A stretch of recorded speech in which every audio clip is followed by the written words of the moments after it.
దేవుని యొక్క వాక్యాన్ని చూసుకుందాం. రోమిలకు రాసినటువంటి పత్రికలో నుండి 12వ అధ్యాయం.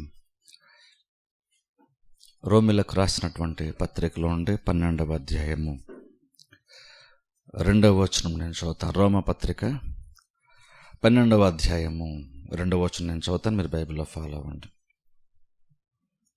మీరు ఈ లోక మర్యాదను అనుసరింపక ఉత్తమమును అనుకూలమును సంపూర్ణమునై ఉన్న దేవుని చిత్తం ఏదో పరీక్షించి తెలుసుకున్నట్లు మీ మనస్సు మారి నూతన మగుట వలన రూపాంతరము పొందుడి.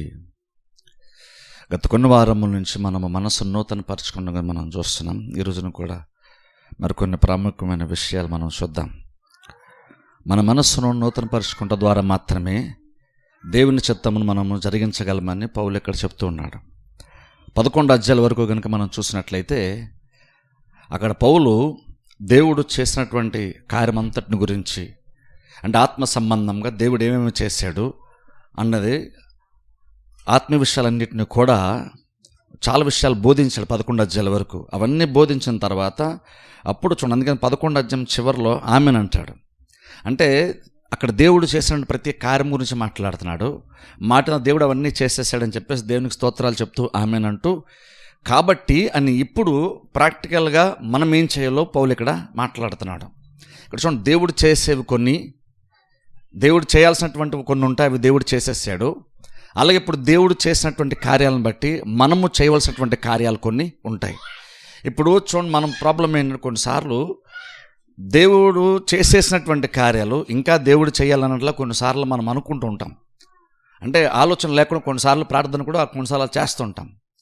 కానీ ఇక్కడ పౌలు అందుకే మాడుతూ ఏమంటున్నాడంటే కాబట్టి అని స్టార్ట్ చేస్తాడు 1వ వచనంలో, 12వ అధ్యాయం 1వ వచనంలో. ఎందుకంటే దేవుడు అన్నీ చేసేసాడు కాబట్టి అని. ఇప్పుడు మీరేం చేయాలంటే అని ప్రాక్టికల్గా కొన్ని విషయాలు మాట్లాడుతూ, అప్పుడు మీరు ఈ లోక మర్యాదను మీరు అనుసరించొద్దు, ఎందుకంటే దేవుడు చాలా కార్యాలు చేశాడు అని అవన్నీ చెప్పిన తర్వాత కాబట్టి మీరు ఇప్పుడు ఏం చెయ్యాలి అంటే అంటున్నాడు. అంటే అర్థం ఏంటంటే మనము చేసేటువంటి కార్యములు మనము ఏదో చేస్తున్నామని కాదు, కానీ దేవుడు కొన్ని కార్యాలను జరిగించాడు, చేసి ముగించాడు. ఇప్పుడు వాటిని అన్నిటినీ మనం అర్థం చేసుకొని గ్రహించి వాటిని బట్టి సరైనటువంటి దేవుడు చేసినటువంటి లేదా దేవుడు చేశాడని మనం అర్థం చేసినటువంటి దానికి అనుకూలంగా స్పందించే ప్రయత్నం మనం చేస్తున్నాం. బేసిక్గా క్రైస్తవ జీవితం అంటే అదే. మనమేదో కొత్తగా లేదా మనమేదో స్టార్ట్ చేస్తాం కార్యాలని కాదు. బేసిక్గా క్రైస్తవ జీవితం ఎలా ఉంటుందంటే దేవుడు చాలా కార్యాలు చేసేసాడు, అవన్నీ ఒక్కొక్కటి మనం తెలుసుకుంటా ఉన్నాం. ఇప్పుడు చూడండి, దేవుడు చాలా కార్యాలు చేశాడు. దేవుడు ఎన్ని కార్యాలు చేశాడంటే, అంటే ఎగ్జాంపుల్ అది జనరల్గా చూసుకుంటే సిలువలో చూసుకున్నా సరే, ఏదో సిలువలో ఆయన చనిపోయాడు తిరిగి లేచాడు అదొకటి ఉందని కాదు, సిలువలు ఇంకా చాలా మర్మములు ఉన్నాయి. ఇప్పుడు క్రిస్టియన్ మనం ఏంటంటే సువార్త ద్వారా సిలువను నమ్మడం స్టార్ట్ చేసాం, నమ్మిన ఇప్పుడు దేవుని దగ్గరికి వచ్చాం. ఇప్పుడు వాక్య బోధ ద్వారా దేవుని యొక్క రాజ్యం యొక్క సంగతులను మనం ఒక్కొక్కటిగా తెలుసుకునే ప్రయత్నం చేస్తున్నాం. అలా తెలుసుకుంటూ వాటికి తగ్గట్టుగా కొన్ని మార్చుకునే ప్రయత్నం మనం చేస్తున్నాం. అందుకని ఇక్కడ పౌలు అలా మాట్లాడుతూ కాబట్టి అని అప్పుడు మాట్లాడుతున్నాను, కాబట్టి మీరు కొన్ని మార్చుకోండి అంటున్నాడు.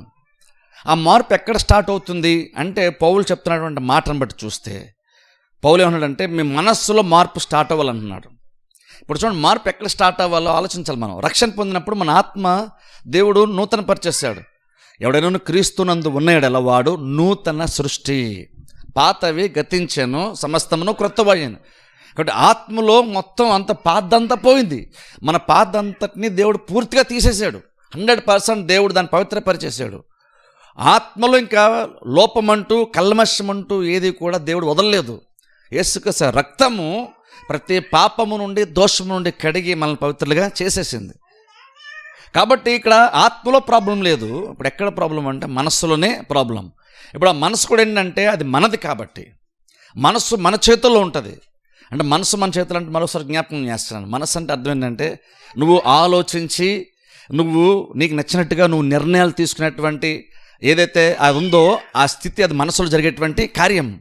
ఆ కార్యం ఆలోచించేటువంటి కార్యం ఏదైతే ఉందో ఆ పని, ఆలోచించేటువంటి పని మనసులో జరుగుతుంది. నువ్వు ఆలోచించినటువంటి ఆలోచనలను బట్టి నువ్వు తీసుకున్న నిర్ణయాలు అంటే మనసులో జరుగుతాయి. అది నీ నిర్ణయం కాబట్టి అది నువ్వు చేయాలి, దేవుడు దాన్ని చేయడు. దేవుడు చేయడు.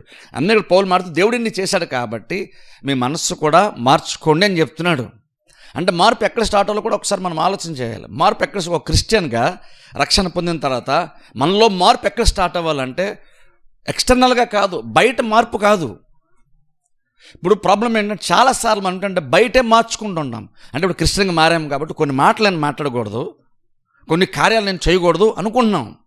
బేసిక్గా మనం ఏంటంటే ఎక్స్టర్నల్గానే ప్రతిదీ కూడా బాహ్య సంబంధంగానే మార్చుకునే ప్రయత్నం చేస్తున్నాం, మార్పును చూపించే ప్రయత్నం చేస్తున్నాం. ఇప్పుడు క్రిస్టియన్గా మారాం కాబట్టి ఇప్పుడు చాలా సందర్భాలు ఏంటంటే కొన్నిసార్లు వైట్ డ్రెస్ వేసుకోవాలి, లేదంటే కొన్ని ఇలా చేయాలి అలా చేయాలని చెప్పేసి ఇలా బహిరంగంగా మనిషికి వెంటనే కనబడేంత లాంటి కొన్ని మార్పులు పైపైన మనం చేస్తున్నాం. ఇప్పుడు బహుశా అది తప్పు కాకపోవచ్చు, మంచిదే. కానీ ప్రాబ్లం ఏంటంటే మనము లోపల మనస్సులో మార్పు కంటే, మనస్సును మార్చుకుంట కంటే బయట మార్పును గురించి ఎక్కువగా బోధిస్తున్నాం. బయటని మార్చుకొని మనం సాటిస్ఫై అయిపోతున్నాం. ప్రాబ్లం ఏంటంటే ప్రతిదీ మన బేసిక్గా క్రిస్టియన్ కూడా చూడండి, మనం మనుషులు మన బిహేవియర్ ఎలా ఉంటుందంటే మనము నిజంగా లోపల మారింది చాలా తక్కువ, కానీ నిజంగా లోపల చాలా మారిపోయినట్టు బయటికి మాత్రమే చాలా విషయాలు చూపిస్తాం మార్పు చెందినట్టుగా. కానీ ఇంక నువ్వు లోపల మనసు మారదు తెలుసా, అదే ప్రాబ్లం క్రిస్టియన్ మనకి. అందుకని కొన్ని కార్యాలు మనం చేయడానికి, సత్క్రియలు కొన్ని చేయడానికి, నీతి కార్యాలు చేయడానికి మనకు కొన్నిసార్లు భారంగా ఉంటుంది. ఎందుకంటే నిన్ను లోపల నుంచి నడిపించేటువంటిది లేదు, పైనే మనం చేసుకునే ప్రయత్నం చేస్తున్నాం ఫరిసీయుల్లాగా. అందుకని యేసుక్రీస్తు కూడా మాట్లాడుతున్నప్పుడు ఫరిసీయులు మాట్లాడుతున్నారు, వాళ్ళు పాత్ర బయట మాత్రం వాళ్ళు బాగా శుభ్రపరుస్తారంట, లోపల మాత్రము అలాగనే ఉంటుంది అన్నారు క్రీస్తు. ఇప్పుడు మనము చాలా విషయాలు బహుశా లోక సంబంధంగా మనం లోకాన్ని అనుసరించకపోవచ్చు, లోక విధానం బహుశా అనుసరించకపోవచ్చు, కానీ మనం ఇంకొక విధానం అనుసరిస్తాం. బయట లోకాన్ని మనం అనుసరించకపోవచ్చు, కానీ క్రైస్తవ ప్రపంచం చూసారా, వాళ్ళందరూ ఎలా బ్రతుకుతున్నారు, ఎలా చేస్తున్నారు, క్రిస్టియన్ వాడు ఎలా కనబడుతున్నాడు, ఎవరెవరినో చూసి, ఏ సంఘాలను చూసి మనం కూడా దాన్ని ఫాలో అవుతున్నాం. అంటే ఎక్స్టర్నల్గా వాళ్ళు ఇలా చేశారు కాబట్టి మనం కూడా ఇలా చేద్దాం అని పైపైనే మార్చే ప్రయత్నం చేస్తున్నాం, కానీ లోపల నుంచి మార్పు రావట్లేదు. కానీ పౌలు మాట్లాడుతున్నప్పుడు ఏదో బయట కొన్ని మార్పుల గురించి మాట్లాడట్లేదు, మీ మనస్సు మారండి అంటున్నాడు. నీకు బయట మార్చుకోవడం కంటే ముందు నీ మనసు మారిపోవాలి తెలుసా. నీ మనసు మారితే నీ క్రియలు చేయడం చాలా చాలా ఈజీ తెలుసా. మనకు చాలా సందర్భంలో చాలా క్రియలు ఎందుకు మనకు కష్టం అవుతాయంటే, నేను చదివి చెప్తున్నా, లోపల నుంచి మనని నిజంగా డ్రైవింగ్ ఫోర్స్ అంటే మన మనస్సు.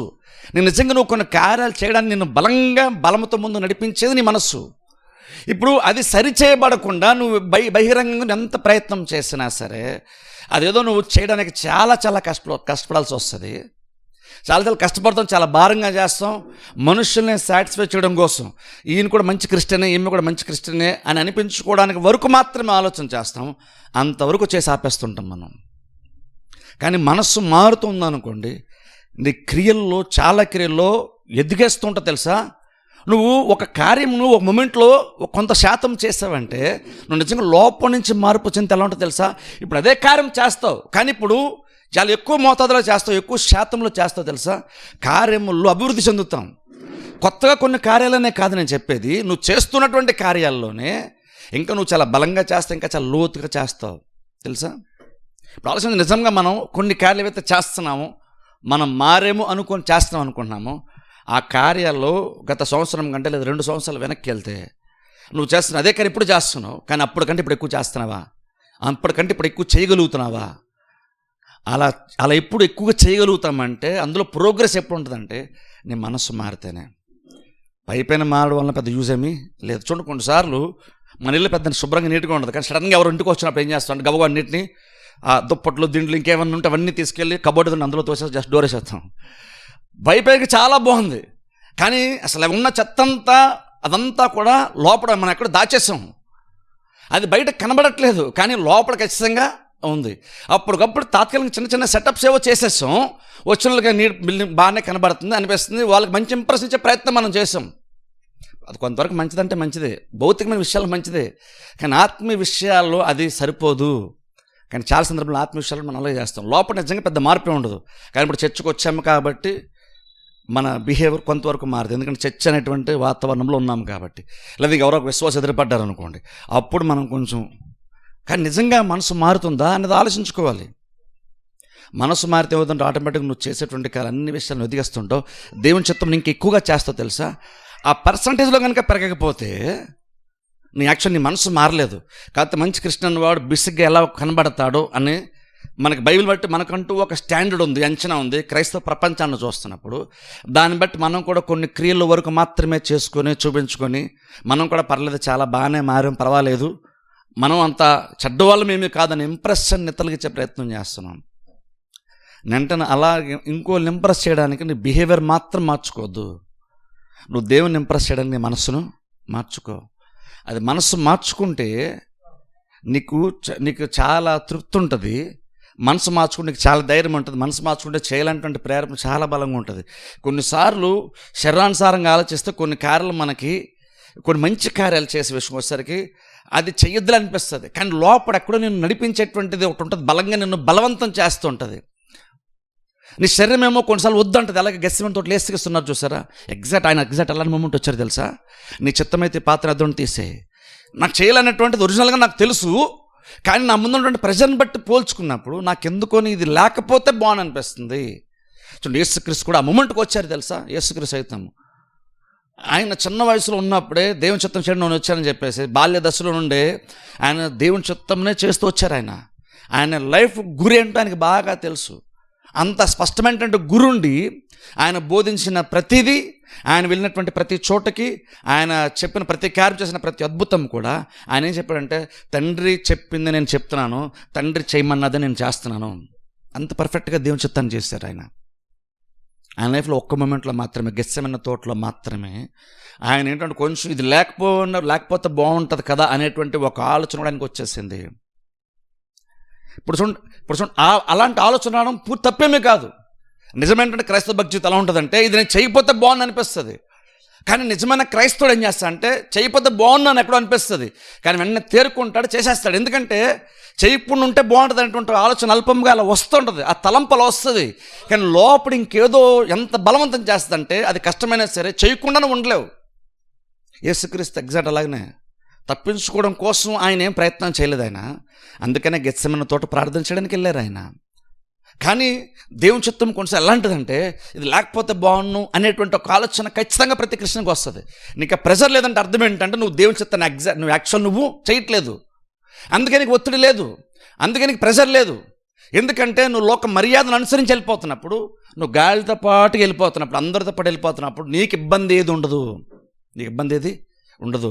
కానీ ప్రపంచం యొక్క విధానానికి నువ్వు ఎదురెత్తో చూసారా, అప్పుడు మాత్రమే నీకు ప్రెజర్ తెలుస్తుంది. అని అంటాను, దేవుని చిత్తం తరచుగా చేస్తుంటే ఖచ్చితంగా ప్రెజర్ మనకు ఉంటుంది. ఆ ప్రెజర్ ఫీల్ అవుతాం, ఇబ్బంది అనిపిస్తుంది. చేయకుండా ఉండగలిగితే బాగున్ను, చేయాల్సి వస్తుంది అనిపిస్తుంది. కానీ మళ్ళీ అదే మూమెంట్లో చేయకుండా కూడా ఉండలేము. మనస్సు మారి నూతనం అవుతూ ఉంటే అలా ఉంటుంది. ఒక క్రైస్తవం యొక్క అనుదిన జీవితం ప్రాక్టికల్గా ఆచరణలో అలాంటి అనుభవం గుండా వెళ్తాం ప్రతి క్రిస్టియన్ కూడా, తెలుసా. అందుకే మనసు మార్చడం వలన మనం ఏం చేస్తాం, మన మనసు మారి నూతనం అయితే మనం దేవుని చిత్తాన్ని చేస్తాం. సరే, అందుకే అన్నాడు, మనసు మారితే నువ్వు దేవుని చిత్తాన్ని ఎక్కువ చేయగలుగుతావు. నీ మనసు మారకుండా నువ్వు దేవుని చిత్తాన్ని ఎక్కువ చేయలేవు నువ్వు. క్రీస్తు కూడా చూడండి, గెత్సెమనే తోట రానంత వరకు దేవుని చిత్తం చేయడానికి చాలా ఈజీ అయిపోయింది. అలాగే ఒక రోబోట్ లాగా ఏదో ఆటోమేటిక్గా చేసేయడం అన్నాను వీల్లేదు. ఆయన అన్నాడు, నేను మాట్లాడే ప్రతి మాట దేవుడు నాకు బయలుపరుస్తున్నాడు, దేవుడు నా మనసులో నాకు ప్రేరేపణిస్తున్నాడు, నేను దాన్ని మాట్లాడుతున్నాను, దేవుడు నాకు కొన్ని చేయమని చెప్తున్నాడు, దాన్ని నేను చేస్తున్నాను. అంటే అర్థం ఏంటంటే, క్రీస్తు కొన్ని బోధించిన, కొంతమంది కొన్ని విషయాలు బయలుపరచకుండా ఆప్ చేసిన, కొంతమంది జీవితాల్లో అద్భుతాలు స్వస్థత లాంటివి జరిగించి, కొంతమందికి జరిగించకుండా ఉన్నా సరే దాని వెనకాల కారణం ఏంటి తెలుసా. తండ్రి నాకు చెప్పినప్పుడు నేను దాన్ని చేస్తున్నాను, తండ్రి చెప్పకపోతే నేను దాన్ని చేయట్లేదు. అంత పర్ఫెక్ట్గా డైలీ బేసిస్ మీద ప్రతిరోజు మార్నింగ్ లేచిన దగ్గర నుండి ప్రతిదీ ఈరోజు దేవుని చిత్తం చేయాలి అనేటువంటి తలంపుతో భరితున్నటువంటి క్రీస్తు గెత్సెమనే తోట వచ్చినప్పుడు ఆయన కూడా స్ట్రగుల్ ఫీల్ అయ్యారు. యేసుక్రీస్తు సైతం స్ట్రగుల్ ఫీల్ అయ్యారు. ఏంటి, ప్రతిరోజు దేవుని చిత్తం చేసేటువంటి ఆయన కూడా ఒక మూమెంట్ వచ్చినప్పుడు లేకపోతే బాగున్ను అని కూడా అనిపించింది, తెలుసా. అదేం చెప్తుందంటే, యేసుక్రీస్తు కాదు ఈవెన్ మనకన్నా సరే ఖచ్చితంగా అది ఇంకా బలంగానే మనకు కూడా అనిపిస్తుంది. కానీ నిజంగా మార్పు చెందుతూ ఉన్నటువంటి విశ్వాసి, మనసు మార్చుకున్న వ్యక్తి ఏం చేస్తాడు తెలుసా, చేయకపోతే బాగున్నాను ఎక్కడ మనసులో జస్ట్ ఒక తలంపు అలా వచ్చి వెళ్ళిపోతుంటుంది. కానీ ఆల్రెడీ మనసులో కొన్ని మంచి విషయాలతో మనసు నూతన పరుచుకున్నాడు చూసారా. ఆ మంచి మనస్సు, ఆ నూతన పరచబడినటువంటి మనస్సు దేవుని చిత్తము కష్టమైనా సరే, అందులో కొన్ని ఇబ్బందులు అనిపించినా సరే చేయకుండా ఉండదు. ఎందుకంటే మనసు అంతలాగా మారిపోయింది. మారిపోయినటువంటి మనసు ఏంటంటే దేవుని చిత్తం చేయకుండా ఉండలేదు. అందరికీ కూడా పౌలు కూడా మారితే ఏమంటున్నాడు, దేవుని చిత్తం నువ్వు ఎంతగా మనసు మార్చుకుంటావు అంతగా నువ్వు దేవుని చిత్తాన్ని చేస్తావు. ఎందుకంటే పైన ఏదో మనము ఇప్పుడు యేసుక్రీస్తు చెప్తున్న మాటలు ఫరిసేయుల్లాగా వేషం అవసరం లేదు. మనకి వేషం అవసరం లేదు. రియాలిటీగా బతకడం నేర్చుకోవాలి. నువ్వు నిజంగా నీకు మనసులో కనుక నిజంగా ఆ ప్రేరేపణ ఉంటే మనం చేసేయాలి. అది రావట్లేదు అనుకోండి, చేయొద్దని చెప్పట్లేదు, నాకు మనసు రాలేదని చేయలేదని కాదు, నీ మనసును మార్చుకుంటున్నాను నేను. వాస్తవంలో బ్రతుకొని చెప్తుంటే అర్థం ఏంటి, వేషధారణ వద్దని చెప్తే అర్థం ఏంటంటే నీకు లోపల అనిపించకపోతే చేయొద్దు అని కాదు నా ఉద్దేశము. బైబిల్లో పోలాలు చెప్పట్లేదు, నీకు బయటకు అనిపించకపోతే చేయడం మానేసేయాలి అంటలేదు. నీ మనసు మార్చుకో, అప్పుడు నువ్వు చేయడానికి నీకు బాగుంటుంది. మనసు మార్చుకోకుండా ఎంత ప్రయత్నం చేసాం అనుకోండి, ఖచ్చితంగా చెప్తున్నాను చూడండి, మీకు కూడా చాలామంది తెలిసి ఉంటుంది ఎక్స్పీరియన్స్. ఖచ్చితంగా మీరు చేసే ప్రతి కార్యం కూడా మీకు భారంగా ఉంటుంది. మీ మనసు కనుక మారిపోతే మీరు చేయాలన్న ప్రతి కార్యము, బహుశా మీరు చేస్తూ ఉంటున్నటువంటి కార్యం కూడా మీరు భారంగానే చేస్తారు. అది ఎంత చేస్తే సరిపోద్ది, భారంగా ఉంది కాబట్టి ఎంత చేస్తే చాలు అనుకుని అంతవరకు చేసి ఆపేస్తుంటాం మనం. అది చర్చకు రావడం కావచ్చు, ప్రార్థన చేయడమే కావచ్చు, దేవుని ఆరాధించడమే కావచ్చు, వాక్యం వినడమే కావచ్చు, ఇవన్నీ కూడా బేసిక్గా లోపల కనుక నిజమైనటువంటి మార్పు కనుక మనసులో కనుక నువ్వు మార్చుకోకపోతే నువ్వు దేనికి సెటిల్ అయిపోతావు అంటే పైపైన మాత్రం ఒక మంచి క్రిస్టియన్గా ఇంప్రెషన్ ఇచ్చే ప్రయత్నం చేస్తున్నాం మనం, లోపల మారలేదు. అప్పుడు ఏమవుతుందంటే దేవుని చిత్తం నిజంగా మనం చేయలేం. అందుకని చూడండి, మనం కూడా ఇప్పుడు అందుకే ఏం చేయాలంటే నువ్వు క్రిస్టియన్ని చూసి మార్చుకునే ప్రయత్నం కూడా కాదు, నువ్వు క్రీస్తును పోలి నడుచుకోవాలి. క్రీస్తు కలిగిన మనస్సు మీరును కలిగి ఉండండి. క్రిస్టియన్స్ కొందరు ఎగ్జాంపుల్ తీసుకోవచ్చు, కానీ నీకు ప్రధానమైన ఎగ్జాంపుల్ నీకు డైలీ మాదిరిగా ఉండాల్సింది, నువ్వు డైలీ చూడాల్సింది మాత్రం క్రీస్తుని, విశ్వాసాలను కాదు. విశ్వాసాలు చూసి నువ్వు చేశాను అనుకో, వాళ్ళు ఇలా చేశారు మనం కూడా ఇలా చేద్దాం చాలా అనిపిస్తుంది నీకు. అందరూ అలా చేస్తే మనం కూడా అలా చేద్దాం. నేను అనుకుంటాను మనం లోక మర్యాదను బహుశా అనుసరించాం, కానీ క్రైస్తవ లోకం చేశారు ఆ మర్యాదను అనుసరిస్తాం మనం. అంటే అందరూ ఏం చేస్తున్నారు, అది మనకి ఎంత వాక్యం దేవుడు మనకి ఇచ్చాడు, ఎంత వాక్యము జ్ఞానాన్ని దేవుడు మనకి ఇచ్చాడు, ఆ జ్ఞానంతో మనం మనసు మార్చుకుంటున్నామా, ఆలోచన మార్చుకుంటున్నామా అన్న ఆ బేస్ మీద మన మనసు మార్చుకోవట్లేదు. మనం క్రైస్తవ ప్రపంచాన్ని చూసి, క్రైస్తవ లోకాన్ని చూసి, క్రైస్తవ లోక మర్యాదను అనుసరిస్తున్నాం మనం కూడా.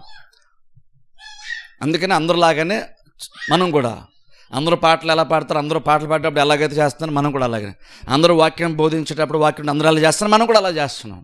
ఎందుకంటే ఒకరిని చూసి ఒకరు నేర్చుకుంటున్నాం. అది నిజంగా లోపల వచ్చినటువంటి కార్యం కాదు. ఎందుకు చేస్తానో కూడా చాలా సందర్భాలు చాలామంది తెలియదు. ఇక్కడ అందరూ చేస్తున్నారు, బాగుంది, వినడానికో చూడడానికో చేయడానికో బాగుంది కాబట్టి అనే చేస్తున్నాం. మనం ఏం చేస్తున్నాం అంటే సంఘాలేమో సంఘాలను చూస్తున్నాయి, పాస్టర్లను చూస్తున్నారు, విశ్వాసాలేమో ఇంకో విశ్వాసాలని చూస్తున్నారు. కానీ అలా కాదు చూడాల్సిందే. నీకు దేవుడు వాక్య జ్ఞానం ఎంత ఇచ్చాడు, నీకు ఎన్ని విషయాలు దేవుడు బయలుపరిచాడు. అందుకని పౌలు 11వ అధ్యాయంలో దేవుడు చేసిన కార్యం గురించి బోధిస్తున్నాడు. మీరు ఎంత ఎక్కువ దాన్ని తెలుసుకుంటారో దాన్ని బట్టి మీ మనసు మార్చుకోండి అని చెప్తున్నాడు. మీరు తెలుసుకున్న దాన్ని మీకు వాక్య బోధ ప్రతిసారి కూడా బోధించబడిన తర్వాత నీకు ఏ విషయాలు అయితే నువ్వు విన్నావో, నువ్వు తెలుసుకున్నావో, దేవుడు వెలుగును ప్రకాశింపచేస్తాడో ఆ వెలుగులో నీ మనసు మారాలి. ఆ వెలుగులోనే ప్రతిదీ చూడడం నేర్చుకోవాలి. నీ మనసుతో గ్రహించటము, నీ మనసుతో అర్థం చేసుకోవడం చేయాలి. మనం ప్రతి వాక్య బోధ ఒకసారి ఆలోచించండి. ప్రతి మాటను కనుక మనం విని ప్రతి మాటను బట్టి కొంచెం కొంచెంగా మనసు మార్చుకుంటే నిజంగా మనం ఒకసారి ఆలోచించండి, నిజంగా ఎంతలాగా మనం క్రీస్తుని పోలి మనం నడుచుకుంటాం ఒకసారి ఆలోచించండి. బేసిక్గా మన టార్గెట్ అదే కదా అవ్వాలి క్రిస్టియన్గా. మన టార్గెట్ అది సంపాదించుకోవడం, గొప్పగా 10 మంది ముందు కనబడడం కాదు కదా. ఒక క్రిస్టియన్ నిజమేంటంటే ఫోర్మోస్ట్ ప్రయారిటీ ఏమవ్వాలంటే, ప్రధానమైనటువంటి ఆశ అవ్వాలంటే మనం కూడా క్రీస్తులాగా మారాలన్న ఆశ మనకు ప్రధానంగా ఉండాలి. దాని తర్వాత మిగిలి రావాలి మనకి. కానీ ప్రాబ్లం ఏంటి, క్రిస్టియన్స్ మనం దేవుని గణపరుస్తాం, గౌరవిస్తాం, కానీ క్రీస్తులాగా ఉండాలని ఆశ మనకే లేదు. యాక్చువల్గా దేవుని కూడా మనం తక్కువగా చూస్తాం. మనం ఎవరితోనో పోల్చుకొని వాళ్ళతో పోటీ పడుతున్నాం. మనం క్రీస్తుతో మనం పోటీ పడట్లేదు. క్రీస్తు మనం పోటీ పడట్లేదు, మన మనుషులతో పోటీ పడుతున్నాం, వాళ్ళకు ఉంటున్న వస్తువులతో పోటీ పడుతున్నాం, వాళ్ళకు ఉన్నటువంటి వాటిని బట్టి మనం కూడా ఆ రకమైనటువంటి కాంపిటీషన్గా మనం ఫీల్ అవుతున్నాం. కానీ క్రీస్తుని చూసి నేను కూడా అలా మారితే ఎంత బాగున్నాను అనుకోవట్లేదు. యెహోవా క్రీస్తు ఎంత బెటర్గా బ్రతికారు లోకంలో. ఆయనకి నిజంగా క్రీస్తుకి ఏది పెద్ద పర్సనల్గా కానీ, జనరల్గా కానీ, పరిచర్యపరంగా కానీ, తన వ్యక్తిగత జీవితంలో కానీ చాలా ప్రాబ్లమ్స్ మనుషుల ద్వారా, ప్రభుత్వాల ద్వారా వచ్చినప్పుడు కూడా ఎక్కడో కూడా ఆయన అసలు అది ప్రాబ్లం లాగానే ఫీల్ అవ్వలేదు. నేను అంటాను, నిజమైన జీవితం అలా కదా బతకాలి మనం. అది ఎంత ఉన్నతమైన శ్రేష్టమైన జీవితమో తెలుసా మీకు? అది ఏది నేను కదిలించదు. అది ఎంత బలమైనటువంటి ఒక వ్యక్తిత్వమో తెలుసా, వ్యక్తి జీవితమో తెలుసా, జీవితమో తెలుసా. అలా ఉండడం, దేనికి భయపడకుండా, సముద్రానికి భయపడకుండా, అల్లలకు భయపడకుండా, ప్రభుత్వాలకు భయపడకుండా, మనుషులకు భయపడకుండా. అది ఎలా వస్తుంది? అది భయపైన వచ్చేటువంటిది కాదు, అది శరీర సంబంధంగా వచ్చేది కాదు, అది లోపల నుంచి అది వచ్చేటువంటిది. క్రీస్తు అలా కదా. అందుకని ఎక్కడో కూడా క్రీస్తు ఇంకొకరిని చూసి తొనుక్కోవడం కానీ, ఇంకొకరిని చూసి తిట్టుకోవడం కానీ బైబిల్లో మనం ఎప్పుడూ చూడం. అది ఎలా వస్తుంది? అది లోపల మీ మనస్సు మారితే అప్పుడు నువ్వు మనుషుల్ని చూసి అర్థం చేసే విధానంలో మార్పు వస్తుంది. అందుకనే కదా క్రీస్తు సిలువ ఉన్నప్పుడు కూడా మేకులు కొడుతుంటే కూడా ఏమన్నారు? తండ్రి వీళ్ళు ఏం చేయొచ్చున్నారు వీరు. దానికి యాక్చువల్గా వాళ్ళు ఏమంటున్నారు? నువ్వు దేవుని కుమారుడైతే నువ్వు దిగిరా అన్నారు. దిగొచ్చుంటే అందరి పని అయిపోయేది యాక్చువల్గా చెప్పాలంటే. కానీ ఆయన తన శక్తిని కనపరచుకోవడానికి ప్రయత్నము చేయలేదు. అక్కడ దేవుని చిత్తం చేయడం గురించి ఆలోచించారు. ఆయన కనుక నిజంగా సిలువ మీద దిగితే ఓ రకంగా నిజంగా ఆయన దిగడనే విషయం కూడా తెలిసిపోతుంది. యాక్చువల్గా ఆయన ఎవరో బయలుపరచబడుతుంది, కాకపోతే అది ఆయన ఏంటో తెలుస్తుంది. కానీ అది దేవుని చిత్తంలో నుండి బయలుపరచబడేటువంటి కార్యము కాదు. కాబట్టి ఆయన దానికి కూడా సైలెంట్గా ఉన్నారు. సైలెంట్ ఉండడమే కాదు కానీ వీళ్ళు ఏం చేస్తున్నారు వీళ్ళకి తెలియదు, వీళ్ళని క్షమించండి. ఇప్పుడు చూడండి, అక్కడ మనం ఈరోజు మనం కూడా కొన్నిసార్లు నేను క్షమిస్తానని అంటాం. మనం అన్న దానికిను క్రీస్తు అలా ఉన్న వైఖరికి చాలా తేడా ఉంది. చూడండి, నిజంగా వాళ్ళు ఏం చేస్తున్నారో వాళ్ళకి తెలియదు. నిజంగా వాళ్ళకి తెలియదు అంటే వాళ్ళకు ఒక రకంగా తెలుసు. వాళ్ళు చంపాలని ప్లాన్తోనే ప్రతిదీ కుట్ర పన్నే అబద్ధ సాక్ష్యములు పుట్టించి చేశారు ప్రతిదీ. వాళ్ళకి నిజంగా తెలుసా? వాళ్ళకి నిజంగా తెలియదు అంటే ఒక రకంగా అన్ని బాగానే తెలుసు వాళ్ళకి, కానీ ఇంకొక రకంగా చూస్తే తెలియదు. కాకపోతే ఆ రకం అలా చూడగలటం అంటే ఒక క్రీస్తు వల్ల మాత్రమే జరిగింది ఆ రోజున. అందుకని ఇప్పుడు ఆయనకి ఏ ప్రాబ్లం. అందుకని అలాంటి వాళ్ళ కోసం కూడా ఆయన చనిపోవడానికి చాలా ఈజీ అయ్యింది. అలాంటి మనస్సు ఇప్పుడు మనము కూడా కలిగి ఉండాలని చెప్పేసి పౌలు చెప్తున్నాడు. అంటే చాలా చాలా బలమైన మార్పు. ఒక రకంగా చెప్పాలంటే నువ్వు క్రైస్తవుడిగా మారినటువంటి కొత్తలో, లేదా నువ్వు క్రైస్తవుడిగా మారక మునుపు నువ్వు ఎలాగైతే ఉండేవాడు, నీ మనస్తత్వము, నీ ప్రాధాన్యతలు, నీ మాట తీరు, లేదా నీ ఎమోషన్స్, ఇవన్నీ కూడా కోపాలు ఇవన్నీ ఉంటాయి చూస్తారా, అవన్నీ ఒకప్పుడు ఎలా ఉంటాయి, దాని నుండి పూర్తిగా భిన్నమైనటువంటి వ్యక్తిత్వం మనలో కనబడాలి. అది నూతనమైనటువంటి మార్పు అంటే అది. అంటే ఓ రకంగా చెప్పాలంటే అసలు ఇంతకుముందు ఒకప్పుడు నీకు ప్రజెంట్ ఇప్పుడున్న నీకు చాలా వ్యత్యాసం. అసలు ఆ మనిషినా ఈయన అన్నట్టు ఉండాలి. పరిపూర్ణ కొత్త మనిషి. గత వారం చెప్పినట్టున్నాను చూసారా, ఏమన్నాను? గొంగలి పురుగు నుంచి సీతాకోక చిలుక. దీని స్టార్టింగ్ చూడండి. అసలు ఇది ఇలా మారిందంటే మనం నమ్మలేం, అస్సలు నమ్మలేం. అంత డిఫరెన్స్ ఉంది, పూర్తిగా మార్పు. ఆ మార్పు ఎంత మార్పు అంటే కొంచెం కూడా ఆ పాతది ఇందులో అసలు కొంచెం కూడా కనబట్టలేదు ఇప్పుడు. అది ఎలా జరిగింది? అదొక ప్రాసెస్ గుండా వెళ్ళింది. అది సడన్గా జరిగిపోయేది కాదు, గ్రాడ్యువల్గా జరిగిపోతుండేది. నేను మనసు మార్చుకుని చెప్తున్నప్పుడు కూడా సడన్గా ఒక సంవత్సరం 2 సంవత్సరాలు పూర్తిగా నువ్వు మారిపోతాను చెప్పట్లేదు. కానీ అన్నాను 2 years క్రితం కంటే ఇప్పుడు నువ్వు చాలా వరకు నువ్వు మారేవా అంటున్నాను. అది ఇప్పుడు కోసము. ఒక్కసారి నువ్వు రక్షణ పొందిన 2 సంవత్సరాలు క్రీస్తులాగా మారిపోవు, అది జరిగేటువంటి ఛాన్సే లేదు, అలా జరగదు. కానీ అన్న 2 years క్రితంకి ఇప్పటికీ ఎంతో కొంత ఖచ్చితమైన మార్పు నీలో కలిగిందనే విషయం నీ మనసుకు నువ్వు చెప్పుకోగలవా? ఒకసారి ఆలోచించండి. నేను ఎవరికో ప్రూవ్ చేయడం కోసం చెప్పట్లేదు, నాకు ప్రూవ్ చేయండి అని నేను చెప్పట్లేదు. నీకు నువ్వుగా పరిశీలించుకో. మనం ఎంతవరకు నిజంగా 2 years క్రితంకి ఇప్పటికీ మళ్ళీ ఎంతవరకు మార్పు వచ్చింది. లోపల మనస్సు మారిపోతే ఆటోమేటిక్గా నీ మాట మారిపోద్ది తెలుసా. ఇక్కడ నువ్వు మాట మార్చిన ప్రయత్నం చేయట్లేదు. ఇక్కడ జస్ట్ మాట కాదు, కొన్నిసార్లు జస్ట్ మాట మారుతుంది, బిహేవియర్ మారదు మనది.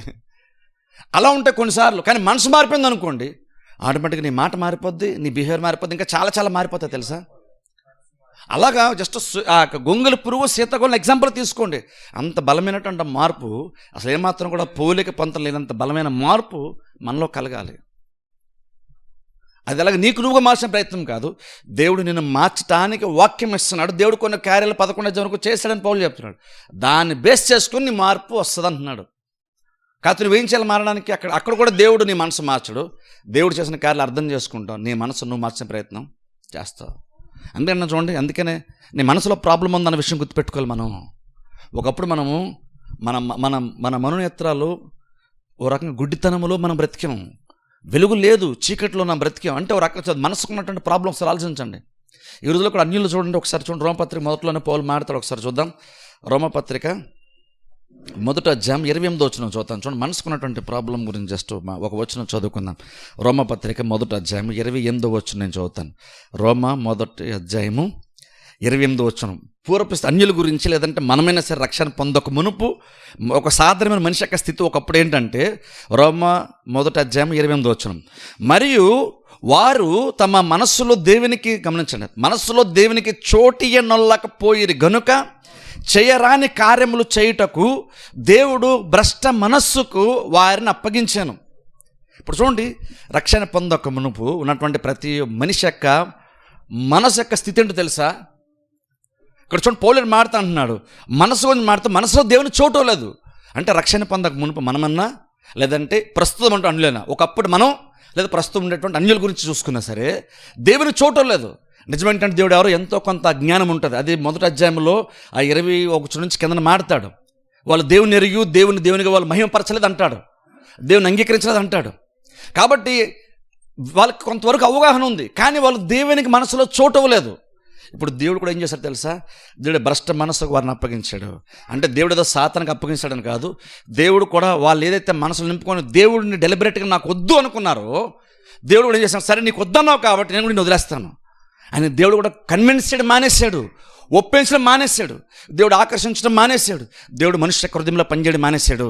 గమనించండి, దేవుడు మనిషి యొక్క మనసులో పనిచేయడం మానేస్తే, లేదా దేవుడిని మనసులో పనిచేయడానికి నువ్వు కనుక అనుమతి ఇవ్వకపోతే బేసిక్ మనసు ఎలా మారిపోతుంది, గ్రాడ్యువల్గా ఎలా మారిపోతుంది తెలుసా? భ్రష్ట మనసుగా మారిపోద్ది.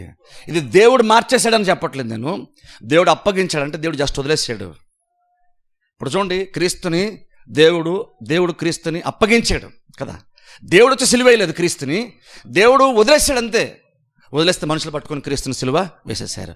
ఎగ్జాక్ట్ అలా ఎక్కడ కూడా పౌలు మనసు గురించి మాట్లాడితే ఏం చెప్తాను అంటే, దేవుడు భ్రష్ట మనసుకు వారిని అప్పగించాడు. కుమారుణ్ణి యేసుక్రీస్తుని లోకమునకు దేవుడు అప్పగించినట్లుగా, అంటే జస్ట్ వదిలేసాడు. వాళ్ళు కొన్ని కార్యాలు చేస్తారంటే ఆయన అడ్డుపడలేదు, ఇన్వాల్వ్ అవ్వలేదు, జస్ట్ చూస్తూ ఉండిపోయాడు అంతే. వాళ్ళు ఏం చేస్తారో చూస్తూ ఉండిపోయాడు. ఎగ్జాక్ట్ పౌలు అంటున్నాడు, మనసులో కనుక దేవుని చోటు ఇవ్వకపోతే, మనసులో కనుక దేవుడు పనిచేయడానికి కనుక అవకాశం ఇవ్వకపోతే దేవుడు కూడా ఏం చేస్తాడో తెలుసా? దేవుడు బలవంతం చేయడు. ఎందుకంటే నీ మనస్సు అనేటువంటి దానిలో నువ్వు నిర్ణయం తీసుకుంటున్నావు. నేను చెప్పాను చూసారా, నీ నిర్ణయాన్ని బేస్ చేసుకునే కదా దేవుడు రక్షణ ఇచ్చాడు నీకు. నువ్వు పెద్దగా ఏమన్నా అక్కడ ఆ కొండకి వెళ్ళి ఈ దేశానికి వెళ్ళి ఆ దేశానికి ఇంకేదైనా గొప్పగా చేసావా? లేదు, హృదయంలో విశ్వాసం ఉంచి నోటితో ఒప్పుకున్నావు. నువ్వు హృదయంలో తీసుకున్న నిర్ణయాన్ని, ఒప్పుకున్నటువంటి మాటని దేవుడు బలంగా సీరియస్గా తీసుకొని ఆ ఒక్క మాటని హృదయంలో యొక్క నిర్ణయాన్ని బేస్ చేసుకొని, సరే నీకు రక్షణ ఇస్తున్నాను, నువ్వు చచ్చిపోతే పరలోకం వెళ్తావు అన్నాడు దేవుడు. మనిషి యొక్క నిర్ణయానికి దేవుడు అంత విలువనిస్తున్నాడు. అది మంచి కానీ చెడ కానీ నీ ఇష్టం. నాకు సువార్త విన్నాడు ఆ వ్యక్తి, నాకు క్రీస్తు వద్దన్నాడు, ఓకే అంటాడు తెలుసా దేవుడు గింజిపోయి ఏడిసేసి లేదా బాధపడిపోయి ఉండడు. నీ నిర్ణయం అదైతే ఓకే అంటాడు. మరొక మనిషి వచ్చి ప్రభు నేను రక్షణ పొందుతానంటే, నీ నిర్ణయం అదైతే ఓకే, నేను నిన్ను రక్షించుకుంటాను. అలాగేంటంటే మనస్సు విషయానికి వచ్చేసరికి దేవుడు ఇన్వాల్వ్ అవ్వనవ్వడు. గుర్తుపెట్టుకోండి, ఒక క్రిస్టియన్ మనసు విషయానికి వచ్చేసరికి కూడా నువ్వు మార్చుకోను అని నువ్వు అనుకుంటే దేవుడు కూడా మార్చడు. కానీ ప్రాబ్లం ఏంటో తెలుసా? దేవుడు కూడా వదిలేస్తే నీ మనసు చివరికి ఇలాగ మారిపోద్ది. ఒకప్పుడు ఎలాగ అన్యులు ఉన్నారు, అందుకని చేయరాని కార్యాలు వాళ్ళు చేస్తున్నారు. అది ఎంత పెద్ద ప్రాబ్లం మారుతుందో తెలుసా?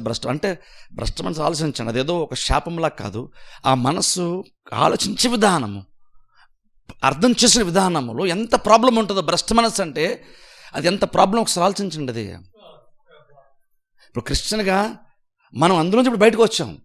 అలాంటి మనసుతో ఇప్పుడు క్రైస్తవ ప్రపంచంలో అడుగుపెట్టాం తెలుసా మనం. ఒకప్పుడు దేవుని చోటు లేదు కాబట్టి భ్రష్ట మనసు మంద కూడా తెలుసా, ఆత్మీయత నూతన రక్షణ పొందింది, దేవుడు పవిత్రపరిచాడు. కానీ ఇంకా అదే మనస్సు, చెప్తున్నాను చూడండి, ఇంకనూ మనందరిది అదే మనస్సు. అలాంటి మనసుతో దేవునికి పెద్దగా మనసులో చోటడానికి ఇష్టపడినటువంటి మనసుతో రాజ్య వారసులుగా మారాం. కాకపోతే ఏంటంటే తప్పైన కుమారులాగా దేవుని కాంపౌండ్లు ఉంటూ కూడా ఇబ్బందిగా ఉంటున్నాం. మనం దేవుని యొక్క చేతి కింద ఉన్నాం, తప్పైన కుమారుడు పూర్వస్థితిలాగా తండ్రి కింద ఉన్నాం. కానీ ఇంకను బయటికి పోతే బాగుండు అనేటువంటి ఒక ఆశ ఉంది. ప్రాబ్లం ఏంటి? మనస్సు సరిగ్గా ప్రతిదీ చూడట్లేదు, తండ్రి యొక్క వాల్యూ తెలియట్లేదు, ఆ గృహం యొక్క విలువ తెలియట్లేదు, అందులో ఉన్నటువంటి వారసత్వం కానీ వస్తున్నటువంటి ఆశీర్వాదం యొక్క విలువ తెలియట్లేదు. అందుకనే లోపల కంటే బయటే బాగుంటుంది అనుకున్నాడు. కుమారుడయ్యుండి కూడా పుట్టిన దగ్గర నుండి ఇంట్లో ఉంటూ ఇంట్లో ఉన్నటువంటి ప్రతి బెనిఫిట్స్ ఏంటో తెలుసు, అవి బయట గోడ దాటి అవతలకి వెళ్తే ఉండవని తెలుసుండి కూడా ఆ నిర్ణయం తీసుకున్నప్పుడు తండ్రి కూడా ఆస్తి ఇచ్చేసాడు, వెళ్ళిపోయాడు తెలుసా. తండ్రి యొక్క మనస్సు అదే చెప్తున్నాను చూడండి. మీరు కనుక మీరు మనసు మార్చుకొని మీరు అనుకుంటే దేవుడు కూడా వదిలేస్తాడు తెలుసా. అందుకే చూడండి, ఆ తండ్రి ఆ ఉపమానములో తండ్రి ఏమి వెళ్ళిపోతానంటే తండ్రి ఏమి బ్రతిమాడుతూ కూర్చోలేదు తెలుసా. నువ్వు వెళ్ళొద్దు, నీకు బల పొలం వెళ్ళొద్దని. ఓకే, నువ్వు నా కుమారుడు, నీ నిర్ణయాన్ని నేను గౌరవిస్తాను. నువ్వు నిజంగా డిసైడ్ అయిపోయి ఉంటే ఓకే, నీకు కావాల్సి నీకు ఇచ్చేస్తాను, తీసేసుకొని నువ్వు వెళ్ళిపో అంటే. చూడండి, అంటే మనస్సు అటువంటిది ఎంత ఇంపార్టెన్స్ ప్రయత్నం చేస్తున్నాను మీకు. మీ మనస్సు ఎంత విలువైనటువంటి అర్థం చేసుకుంటేనే మనస్సు మార్చుకోవాలన్నటువంటి ఆశ కూడా మీకు కలుగుతుంది. అది మీ లైఫ్ని పెద్దగా ఎఫెక్ట్ చేయదామనుకుంటున్నారు, మీ లైఫ్ని ఖచ్చితంగా మనస్సు చాలా చాలా బలంగా ఎఫెక్ట్ చేస్తుంది. అన్యుడిలాగా కనబడేటువంటి ఒక భయంకర వ్యక్తిని కూడా క్రీస్తులాగా మార్చేస్తుంది మనస్సు. మరో మనిషి నిజంగా విశ్వాసలాగా ఉన్నాడు కానీ నిజంగా ఆల్మోస్ట్ అన్యులాగానే ప్రవర్తించి మాట్లాడేటువంటి జీవిత విధానం కూడా కొంతమంది క్రైస్తవుల్లో కూడా ఉంటుంది. డిఫరెన్స్ ఏంటంటే మనస్సే మారలేదు. మనసు మారకపోవడం వల్లే కొన్నిసార్లు అంత వ్యత్యాసం మనకు కనబడుతుంటుంది. మనుషుల్లో, క్రైస్తవుల్లో కూడా అంత వ్యత్యాసం కనబడుతుంటుంది. ఇంక నువ్వు అదే చర్చికి వెళ్తున్నాం, అక్కడే ఒకే బోధన కింద ఉంటున్నాం, ఒకే వాక్యం వింటున్నాం, ఒకే ప్రార్థనలు ఏకీవిస్తున్నాం, ఒకే ఆరాధనలో మనం పాల్గొంటున్నాం. కానీ డిఫరెన్స్ ఏంటంటే దేవుడు మార్చలేకపోతున్నాను కాదు, నువ్వు మార్చుకోలేకపోతున్నావు. ఎందుకంటే దేవుడు నీ మనసును దాటి, దేవుడు నీ హక్కును దాటి, నీ హక్కుని ఇగ్నోర్ చేసేసి దేవుడు ఏది కూడా చేయడు. అంటే చూడండి, మనసు యొక్క బలం చెప్పే ప్రయత్నం చేస్తాను, అర్థం చేసుకోండి. మీ మనసు ఎంత బలమైన చెప్పే ప్రయత్నం, ఎంత బలమైన దేవుడు కూడా అందులో ఎన్నోళ్ళకి ఇష్టపడలేదు. అప్పుడు నీ మనసును నువ్వు ఎంతగా నీ వశంలో నువ్వు అర్థం చేసుకోవాలి, ఎంతగా దాన్ని నీ మనస్సులో నువ్వు పనిచేయాలి, నీ మనసును వర్కౌట్ చేసుకోవాలి. ఆలోచించండి, నీ మనసును నువ్వు మార్చుకోవాలో, నీ మనసు నువ్వు ఎంత రిపేర్ చేసుకోవాలి ఆలోచించండి. ఒకప్పుడు మన మనస్సు భ్రష్ట మనసు అంటున్నాడు, ఒకప్పుడు మనందరిది అదే మనస్సు. ఇక్కడ స్పెసిఫిక్గా ఎవరో 10 మంది గుంపు కోసం చెప్పట్లేదు పౌలు, ఇక్కడ రోమ్ ప్రాంతంలో విశ్వాసం కోసం చెప్పట్లేదు. జనరల్ అందరూ కూడా రక్షణ పొందకముందు అందరి యొక్క మనస్సు బేసిక్గా అదే. మనం కూడా ఆ మనసుతో ఇప్పుడు ఈ దేవుని రాజ్యంలోనికి వచ్చాం. ఇప్పుడు అందుకనే నీకు ఇది ఎంత భయంకరం అర్థమైతేనే మార్చుకోవాలని అనిపిస్తుంది. మార్చుకోవాలని ప్రేరేపణ వాక్యం ద్వారా దేవుడు మనకి ఇస్తాడు. నీ మనసు అంత బలం ఏంటంటే తెలుసా, ఎంత బలమైందంటే అది కనుక నువ్వు దేవునికి అప్పగిస్తే, దేవుడు చెప్పినట్టు చేస్తే, దేవుడు నేను ఆల్మోస్ట్ క్రీస్తులాగా మార్చేస్తాడు. నీ మనసు అంటే అంత బలంగా నీ జీవితాన్ని మార్చేయగలేటువంటి బలం నీ మనసుకు ఉంది తెలుసా. నీ మనసు నీ వశంలో ఉంది. ఓ రకంగా చెప్పాలంటే నువ్వు ఎటు వెళ్ళాలన్నా, నువ్వేం చేయాలన్నా సరే నీ మనసే నీకు బలం. ఓ రకంగా చెప్పాలంటే నీ మనసే నీకు బలం. నువ్వు అది దేవుని చిత్తం చేయాలన్నా అదే నీకు బలం అవుతుంది. నువ్వు దేవుని చిత్తం చేయకుండా నీకు నచ్చినట్టు చేసుకోవాలి అనుకున్నా సరే అదే నీకు బలం అవుతుంది తెలుసా. వాళ్ళు అదే చేస్తున్నాను అంటున్నారు దేవుడు. అందుకని అంటున్నాడు బైబిల్లో, అక్కడ పౌలు చెప్తున్నాడు, నేను భ్రష్ట మనసు దేవుడు వారిని అప్పగించాడు. అంటే ఒకప్పుడు మనందరి మనసు ఎలాంటిదంటే భ్రష్ట మనస్సు మనందరిది కూడా. ఇది పౌలు ఇక్కడ ఎవరినో కొంతమంది కఠినంగా తిట్టడానికి, దూషించడానికి మాట్లాడుతున్న మాట కాదు, మనసు యొక్క కండిషన్ని చెప్తున్నాడు, మనసు యొక్క స్థితిని చెప్పే ప్రయత్నం చేస్తున్నాడు. ఆలోచించండి, అలాంటి ఒకప్పుడు మన మనసు అలాంటిది అన్నప్పుడు, దేవుని చూడడానికి కూడా ఇష్టపడనటువంటి ఒకలాంటి మనస్సు అన్నప్పుడు ఒకసారి ఆలోచించండి. ఇప్పుడు ఆ మనస్సు నిజంగా ఎంత మార్చుకోవాల్సిన అవసరం ఉందో ఒకసారి ఆలోచించండి. మనం అనుకుంటున్నా పర్లేదు, నేను నా మనసు చాలా మంచిదే, అంత ప్రాబ్లమ్స్ ఏమి నాకు లేవండి అంటున్నాం. కానీ పౌలు అంటున్నాడు అది భ్రష్ట మనస్సు. ఇప్పటికీ చాలా సందర్భంలో ఇప్పుడు కూడా మనకు కూడా కొన్నిసార్లు దేవుని చూడడం వల్ల అనిపించదు. అందులో చాలా కంఫర్ట్ ఫీల్ అవుతాం తెలుసా. ఇప్పుడు కూడా ఎందుకు కంఫర్ట్ ఫీల్ అవుతామంటే ఇప్పటికీ మన మనసు అదే కాబట్టి. వాళ్ళు దేవునికి చోటు ఉండడానికి వాళ్ళు చాలా ఇష్టపడ్డారు. వాళ్ళకి అది నచ్చిందంట. అందుకని దేవుడు కూడా ఓకే మీకు నచ్చింది మీరు చేసుకుని చెప్పేసి వాళ్ళని వదిలేశాడంట దేవుడు కూడా. ఇప్పటికైనా సరే దేవుడు అంతే తెలుసా. ఇప్పటికి కూడా దేవుడు క్రిస్టియన్ మనసును కూడా దేవుడు ఎగ్జాక్ట్ అలాగే డీల్ చేస్తాడు. ఇప్పటికీ మనలో, అందుకంటున్నాను, మన మనసులో ఆ ప్రాబ్లం ఉందనే విషయం మనం గుర్తుపెట్టుకోవాలి. కాదు మనం ఏం చేస్తామంటే చర్చకు వచ్చినప్పుడు క్రైస్తవులు మనం ఎదుర్కొన్నప్పుడు ఏం చేస్తామంటే, ఎదురుపడినప్పుడు ఇలాంటి ఎన్నో కొన్ని లక్షణాలు బహుశా కొంచెం మారుంటుందేమో, కానీ చాలా విషయాలు మారలేదు. ఎందుకంటే మార్పు అంటువంటిది చాలా చాలా గొప్పది, చాలా చాలా బలం ఏంటంటే తెలుసా. కానీ ప్రాబ్లం ఏంటంటే అది మనకి భయం. అందుకని మనం మార్చుకోం చాలా విషయాలు. మార్చుకోవడానికి ఇష్టపడం మనం, ఎందుకంటే అక్కడ నీకు ప్రెషర్ ఉంటుంది. కానీ అదే నీకు బలంగా మారుతుంది తెలుసా.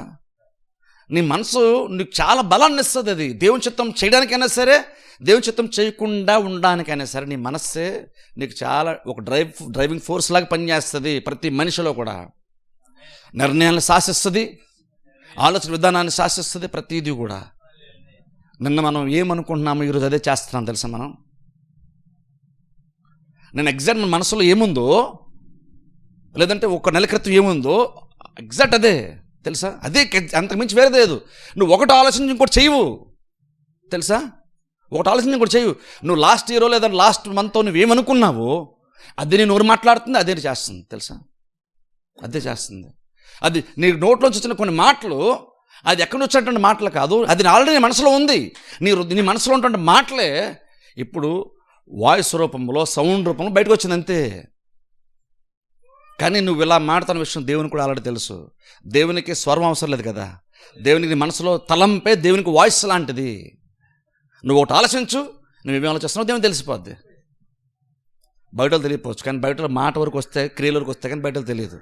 కానీ మనసులో వచ్చినప్పుడే దేవునికి అది ఒక స్వరం లాంటిది, అది క్రియ లాంటిది. దేవునికైతే చాలా స్పష్టంగా అది తెలిసిపోద్ది. కాబట్టి నిన్న మొన్న మనం ఏంటో ఈరోజు ఎగ్జాక్ట్గా అదే తెలుసా? అప్పుడు అంటాను, రేపు ఎల్లుండి నువ్వు ఎలా ఉందామని నువ్వు అనుకుంటున్నావు, ఎలా ఉందాం అనుకుంటున్నావు ఫస్ట్ ఆలోచించుకో. అప్పుడు దాని తగ్గట్టుగా నీ మనస్సు ఈరోజు మనసులో నువ్వు తలంపులు పెట్టుకుంటున్నావో లేదో ఆలోచించు. నువ్వు ఎల్లుండి అలా ఉండాలి, నేను నెక్స్ట్ కల్లా నేను ఇలా ఉండాలంటే దేవుని అలా సాగాలని అనుకుంటే దాని తగ్గట్టు ఈ రోజు నుంచి నీ మనస్సు మీద నువ్వు పనిచేయడం స్టార్ట్ చేయాలి. ఈ రోజు నుంచే అందులో కొన్ని తీసేయాలి, అందులో కొన్ని పెట్టుకోవాలి, అందులో కొన్ని పెరిగి వేయాలి, అందులో కొన్ని నువ్వు నాటాలి. అలా చేస్తూ ఉంటేనే నువ్వు ఎలా ఉందామని నువ్వు అనుకుంటున్నావో ఈరోజు అలా ఉంటావు తెలుసా? ఖచ్చితంగా. అంటే ఒక అర్థం ఏంటంటే నీ మనసు మీద నువ్వు చాలా బలంగా, చాలా ఎక్కువ శాతం నువ్వు పని చేసుకోవాలి తెలుసా? నీ మనసులో ప్రాబ్లం ఉందని నువ్వు గ్రహించి నీ మనసు మీద నువ్వు పని చేయడం నువ్వు స్టార్ట్ చేయాలి.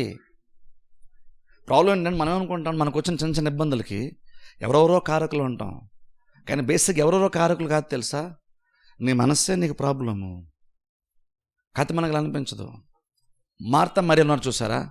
బైబిల్ మనం చూసినప్పుడు పాపం మార్త ఏం చేసిందంటే క్రీస్తుని ఆహ్వానించింది ఇంటికి.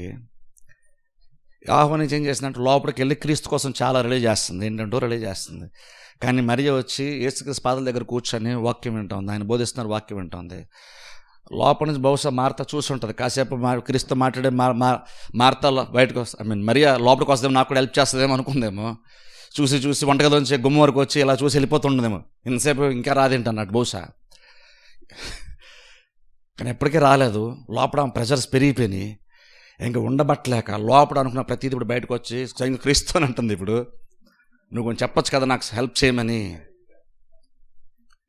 ఇప్పుడు మార్తకి ఏంటి అప్పటి వరకు నిజంగా ఏమనుకుందంటే, నా ప్రాబ్లం వల్ల మరియ కొంచెం సపోర్ట్ చేస్తే నాకు చాలా ఈజీగా ఉంటుంది, చాలా బాగుంటుంది, చాలా సుఖంగా ఉంటుంది, నాకు పనుల భారం ఎంత భారంగా నాకు ఉండదు అని నిజంగా జెన్యూన్గా ఫీల్ అయింది.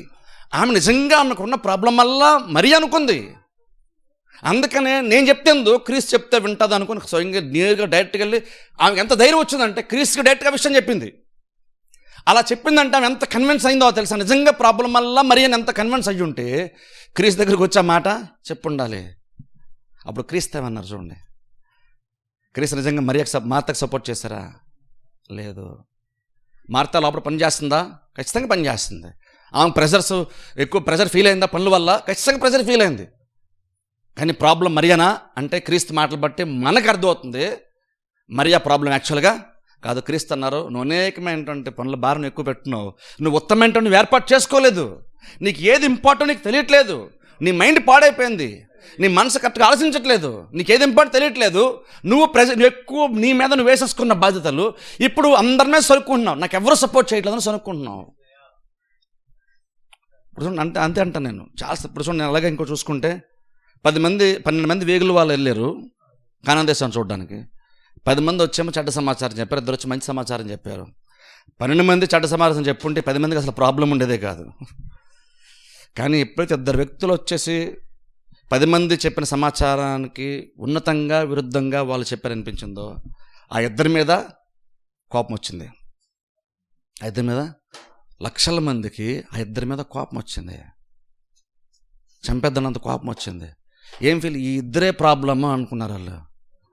కానీ నిజంగా వాళ్ళిద్దరే ప్రాబ్లము ఖచ్చితంగా కాదు. కానీ వాళ్ళకి మాత్రం ఆ మూమెంట్కి వాళ్ళిద్దరే ప్రాబ్లము. వాళ్ళు ఏమనుకున్నారు, వాళ్ళ మనసు ప్రాబ్లం అనుకోవట్లేదు. వాళ్ళు మనం కరెక్ట్గా బహుశా ఆలోచించట్లేమని వాళ్ళు అనుకోవట్లేదు. వాళ్ళ మనసు కలిగి వాళ్ళు పాడైపోయినటువంటి మనసు వాళ్ళకి ఏమైనా ఇన్ఫర్మేషన్ ఇస్తుందంటే, మెసేజ్ ఇస్తుందంటే వాళ్ళే ప్రాబ్లము. 2 వల్లే మనం చచ్చిపోతాం, ఖచ్చితంగా మనం అవతలకి వెళ్ళేమో చచ్చిపోతాం. ఆయనేమో ఆ 10 మంది మాట విన్న లక్షల మందికి ఎగ్జాక్ట్ అదే సమాచారం వచ్చింది. లక్షల మందిలో 2 వ్యక్తులు మాత్రం ఒకే మాట నిలబడ్డారు. ఏది ఈజీ తెలుసా? ఆ లక్షల మందితో ఓకే అండి అని క్రైస్తవ ప్రపంచం అందరూ ఒకటి అంటే కరెక్టే కదా అనుకోవడం చాలా ఈజీ. అందుకు ప్రెజర్ ఏమి ఉండదు. ఎందుకంటే లక్షల మంది ఉన్నారు, నువ్వు వెళ్ళకపోయినా సరే నిన్ను అలా తీసుకుని వెళ్ళిపోతావు, వాళ్ళతో పాటు నువ్వు వెళ్ళిపోతావు, ఆటోమేటిక్ ప్రెజరే ఉండదు.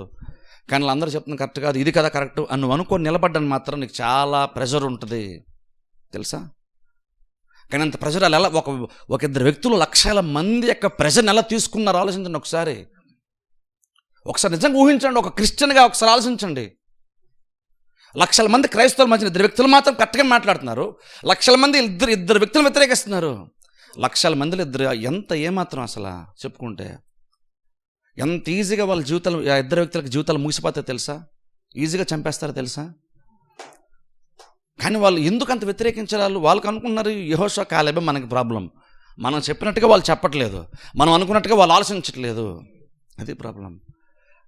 ఆ 10 మందితో పాటు లక్షల మంది క్రైస్తవ ప్రపంచం ఏ విధానంలో వెళ్ళిపోతుంది ఆ విధానంలో నిలిపారు. కానీ దేవుడు మనకి ఇంతకుముందు ఏ ఇన్ఫర్మేషన్ ఇచ్చాడు, ఏ సమాచారం మనకు చెప్పాడు, మనకు తెలిసిన జ్ఞానం ఎంత, దేవుడు మనకి ఎంతవరకు వెలుగును ప్రకాశింపచేశాడు, ఆ వెలుగులో కదా మనం ప్రపంచాన్ని చూడాలి, ఆ వెలుగులో కదా మనం ఈ వాగ్దానాలను చూడాలి, ఆ వెలుగులో కదా ఈ శత్రువులను మనం చూడాలి అని ఆలోచించట్లేదు వాళ్ళు దేవుడు చెప్పాడు కానీ దాన్ని పక్కన పెట్టేశారు వాళ్ళు. నేను నిజంగా చెప్తున్నాను చూడండి, ఎగ్జాక్ట్ మనం కూడా అంతే. దేవుడు మనకు కొన్ని వాక్యాలు ఇస్తున్నట్టు అర్థం ఏంటంటే ఇక్కడ నుండి నువ్వు ఇలా చూడ నేర్చుకొని చెప్తున్నాడు, ఇక్కడ నువ్వు ఇలా ఆలోచన నేర్చుకొని చెప్తున్నాడు. కానీ నువ్వు అంతా మర్చిపోయావు అనుకో, ఎగ్జాక్ట్గా నువ్వు కూడా ఆ లక్షల మంది ప్రవర్తించినట్టు నువ్వు కూడా ప్రవర్తిస్తావు. నువ్వు అనుకుంటావు ఇద్దరే ప్రాబ్లం అని అనుకుంటావు. ఒకవేళ నువ్వు కనుక మార్తలాగా ఉంటే మరి ఏ ప్రాబ్లం అని నువ్వు అనుకుంటావు. కానీ ఖచ్చితంగా చెప్తాను చూడండి, ఎప్పుడు కూడా వాళ్ళైతే ప్రాబ్లం కింద ఉండరు, వాళ్ళ ప్రాబ్లం అవరు ఎప్పుడు కూడా నీ మనసే నీకు ప్రాబ్లము. సాతాను ఏం చేస్తాడు తెలుసా, సాతాను కూడా నీ మనసే కావాలి, దేవునికి కూడా నీ మనసే కావాలి. ఇంతకుముందు చెప్పాను, మరొకసారి చెప్తాను చూడండి.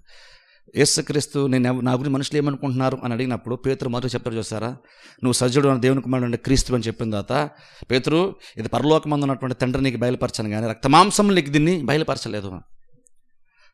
ఆలోచించండి, ఒక పేతురు లాంటి అల్పమైనటువంటి సాధారణమైనటువంటి ఒక మనిషి యొక్క మనస్సును దేవుడు వాడుకున్న ఒక బలమైనటువంటి ఒక తలంపును పేతురు యొక్క మనసు ద్వారా బయలుపరిచాడు దేవుడు. ఆ బండ మీద నా సంఘాన్ని కడతాను. పేతురికి ఏ రెవల్యూషన్ అయితే దేవుడు ఇచ్చాడో, ఏ ప్రత్యక్షత అయితే ఇచ్చాడో, ఏ మాట అయితే ఏ జ్ఞానం అయితే ఇచ్చాడో దాన్ని బేస్ చేసుకున్న సంఘాన్ని కడతానని క్రీస్తు చెప్పారు. అంత బలమైనటువంటి మాట ఒక సాధారణమైనటువంటి వ్యక్తి మనసులోంచి నోట్లోంచి వచ్చింది బయటికి. ఒకసారి ఆలోచించండి, నువ్వేదైతే పేతురు నువ్వు ఒప్పుకున్నావో చెప్పావో ఆ సత్యం మీద, ఆ మాట మీద నా సంఘాన్ని కడతానన్నాడు క్రీస్తు. అంత పెద్ద మాట, అంత బలమైనటువంటి మాట, ఉన్నతమైన మాట పేతురు నోటి నుండి వచ్చింది ఆ రోజున. కానీ దానికి కారణం ఎవరు అంటే క్రీస్తు అన్నారు, దేవుడు నీకు బయలుపరిచాడు పేతురు అన్నారు. కానీ తర్వాత కిందకు వచ్చామనుకోండి, వెంటనే అక్కడ వెళ్ళి సిలువ గురించి మాట్లాడిన తర్వాత పేతురు అన్నాడు, ప్రభువా నీకు చేపట్టుకొని, పేతురు యొక్క యేసుక్రీస్తు చేపట్టుకుని ప్రభు నీకు అన్నాడు దూరమౌనుగా అన్నాడు. అన్నప్పుడు సాతాను వెనుక మన తర్వాత పేతురు అంటున్నారు, పేతురుతో క్రీస్తు అన్నారు, పేతురు నువ్వు మనుషుల సంగతులు తలంచున్నావు కానీ దేవుని సంగతులు నువ్వు తలంచట్లేదు. ఆ మాట అర్థం చేసుకోండి. పేతురు యొక్క మైండ్ ఎంతమంది దేవుడు వాడుకుంటే ఇప్పుడు సాతాను వాడుకున్నాడు. కానీ సాతాను ఎలా వాడుకున్నాడు, ఆటోమేటిక్గా సాతాను వచ్చేలేదు. నువ్వు పర్మిషన్ ఇవ్వకుండా దేవుడే నీ మనసులోకి రాలినప్పుడు సాతాను ఖచ్చితంగా రాడు. వాడికి అంత బలం లేదు, వాడికి అంత అధికారం లేదు. సాతాను నిరాయుధుడు తెలుసా, సాతాను ఓడిపోయాడు. వాడు డైరెక్ట్గా నీ మనసులోకి వచ్చేసే అంత బలం వాడికి లేదు. కాకపోతే వాడు ఏం చేస్తాడంటే వాడు ఇన్స్పిరేషన్ ఇస్తాడు, ప్రేరేపణ ఇస్తాడు. కానీ ఎలాంటి వాళ్ళకి ఇస్తాడా ప్రేరేపణ? ఎవరెవరైతే మనుష్య రీతిగా ఆలోచన చేస్తుంటారో వాళ్ళ మనస్సును ఖచ్చితంగా ప్రేరేపిస్తాడు.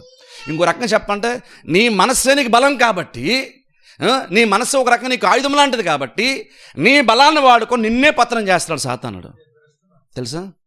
నీ మనసు ఎంత బలమైనటువంటిదంటే నువ్వు క్రీస్తు ఎవరో కూడా నువ్వు నిజంగా చెప్పగలగంత కెపాసిటీ నీ మనసుకి ఉంది. ఆ దేవుని యొక్క సిగ్నల్ని, దేవుడు చెప్పిన మాటని నువ్వు రిసీవ్ చేసుకునేంత బలం నీ మనసుకు ఉంది. మనసు అంత బలమైన అంటున్నాను. సాతానుకంటే పెద్దగా ఆయుధాలు ఏమీ లేవు. అందుకని చూసారు, నీ మనసే నీకు బలము, నీ మనసే నీకు ఆయుధం. నువ్వు శత్రువుని జయించాలన్నా, పరిస్థితిని జయించాలన్నా నీ మనసే నీకు ఆయుధం నూతన పరుచుకుంటే. అందుకే వాడి దగ్గర ఏ ఆయుధం లేదు కాబట్టి వాడు ఏం చేస్తాడు సార్, వాడు వస్తాడు, నూతన పరచబడినటువంటి ఒక మనస్సు, మనుష్య రీతిగా ప్రతీదీ శరీర సంబంధంగా మాత్రమే ఎప్పుడు ఆలోచించేటువంటి మనస్సుని వాడుకొని అది నీకు బలం కాబట్టి నీ బలంతో నిన్ను నొక్కేస్తాడు సాతానుడు. తెలుసా? నీ మనసుతో, నీ బలముతో ఏదైతే నీకు ఒక రకంగా ఆయుధమో దాన్ని వాడుకొని నీ లైఫ్ని పాడు చేస్తున్నాడు. తెలుసా? నీ లైఫ్ని పాడు చేస్తున్నాడు. సాతానికి అంత మించినటువంటి ఆయుధాలు బలమైన ఇంకేది లేదు. నీ మనసు మార్చుకుంటే నువ్వు క్రీస్తులాగా మారిపోతాను చెప్తున్నావు. అంటే నీ మనసు అంత బలం ఏంటంటే చెప్తున్నావు. ప్రాబ్లం ఏంటి? ఎప్పుడైతే నువ్వు తరచుగా చెప్తున్నాను చూడండి, నువ్వు తరచుగా ఎక్కువ శాతం నీ మనస్సు ఎలాంటి ఆలోచనతో ఆలోచిస్తున్నావో ఆ ఆలోచనలు కనుక సాతానికి అనుకూలంగా ఉంటే ఆ ఆలోచన ద్వారా వచ్చేసి నీ మనసులో వాడు ఒక ఆలోచన పెడతాడు. సింపుల్ చెప్పాలంటే నీ మైండ్ ఒకవేళ అనుకుంటే కంప్యూటర్ లాంటిది అయితే చాలా బాగా పనిచేస్తుంది. కానీ సడన్గా వాడికి అవకాశం దొరికింది, చిన్న వైరస్ కంప్యూటర్లో సాఫ్ట్వేర్కి ఎక్కేసింది అనుకోండి, ఈ కంప్యూటర్ అంతా పిచ్చి పిచ్చిగా పనిచేస్తుంది. మనం బటన్ ఒకటి నొక్కుతాం, ఇంకోటి పని చేస్తుంటుంది. మనం ఒకటి చేద్దామనుకుంటే ఇంకోటి చేస్తుంటుంది. మనం చేద్దాం అనుకున్నటువంటి పని రిజల్ట్ అలా రాదు, మధ్య మధ్యలో స్టక్ అయిపోతుంటుంది, ఇంకేంటండో జరిగిపోతుంటుంది. ఎగ్జాక్ట్ అలాగున్నే సాతాను కూడా వస్తాడు. వైరస్ ఎప్పుడో కూడా చెప్తాను చూడండి, వైరస్ ఎప్పుడూ కూడా వైరస్గా రాదు. నువ్వేదో ఫైలు చూస్తావు, ఏదో ఫైల్ నువ్వు డౌన్లోడ్ చేస్తావు, దాంతోపాటుగా వస్తుంది. నువ్వేదో ఆలోచిస్తూ ఉంటావు, ఆ ఆలోచనతో పాటుగా ఆలోచన ఎప్పుడైతే సాతానికి అనుకూలంగా ఉందో, శరీరానుసారంగా ఉందో దాంతో సాతానుడు వచ్చేస్తాడు. ఆ ఆలోచనతో నీ మనసులో పనిచేస్తాడు. కంప్లీట్గా పూర్తిగా సాతానుడు ఒక ఆలోచనతో రాడు. ఆల్రెడీ కొన్ని ఆలోచిస్తున్నావు, ఆ ఆలోచనతో నువ్వు వాడికి అవకాశం ఇచ్చావు. ఆలోచనతో పాటు ఈ వైరస్ ఒకటి పెట్టి పంపించేస్తాడు. అప్పుడు నీ బుర్ర నీకు వ్యతిరేకంగా పనిచేస్తుంది, నీ మనస్సు నీకే వ్యతిరేకంగా పనిచేస్తుంది, నీ మనస్సే నిన్ను నాశనం చేస్తుంది. అప్పుడు అలా సాతానుడు అలా పనిచేస్తాడు. తెలుసా? చూద్దాం చూడండి, ఒక వాక్య భాగం మనం చూద్దాం. కొరింథీయులకు రాసిన 2వ పత్రికలోకి వెళ్దాం. కొరింథీయులకు రాసినటువంటి 2వ పత్రిక, కొరింథీయులకు రాసినటువంటి 2వ పత్రిక 10వ అధ్యాయము. కొరింథీయులకు రాసిన 2వ పత్రిక 10వ అధ్యాయము 3వ వచనం నేను చదువుతాను చూడండి, లేదా 4వ వచనం చదువుతాను. 2 కొరింథీ 10వ అధ్యాయం 4వ వచనం.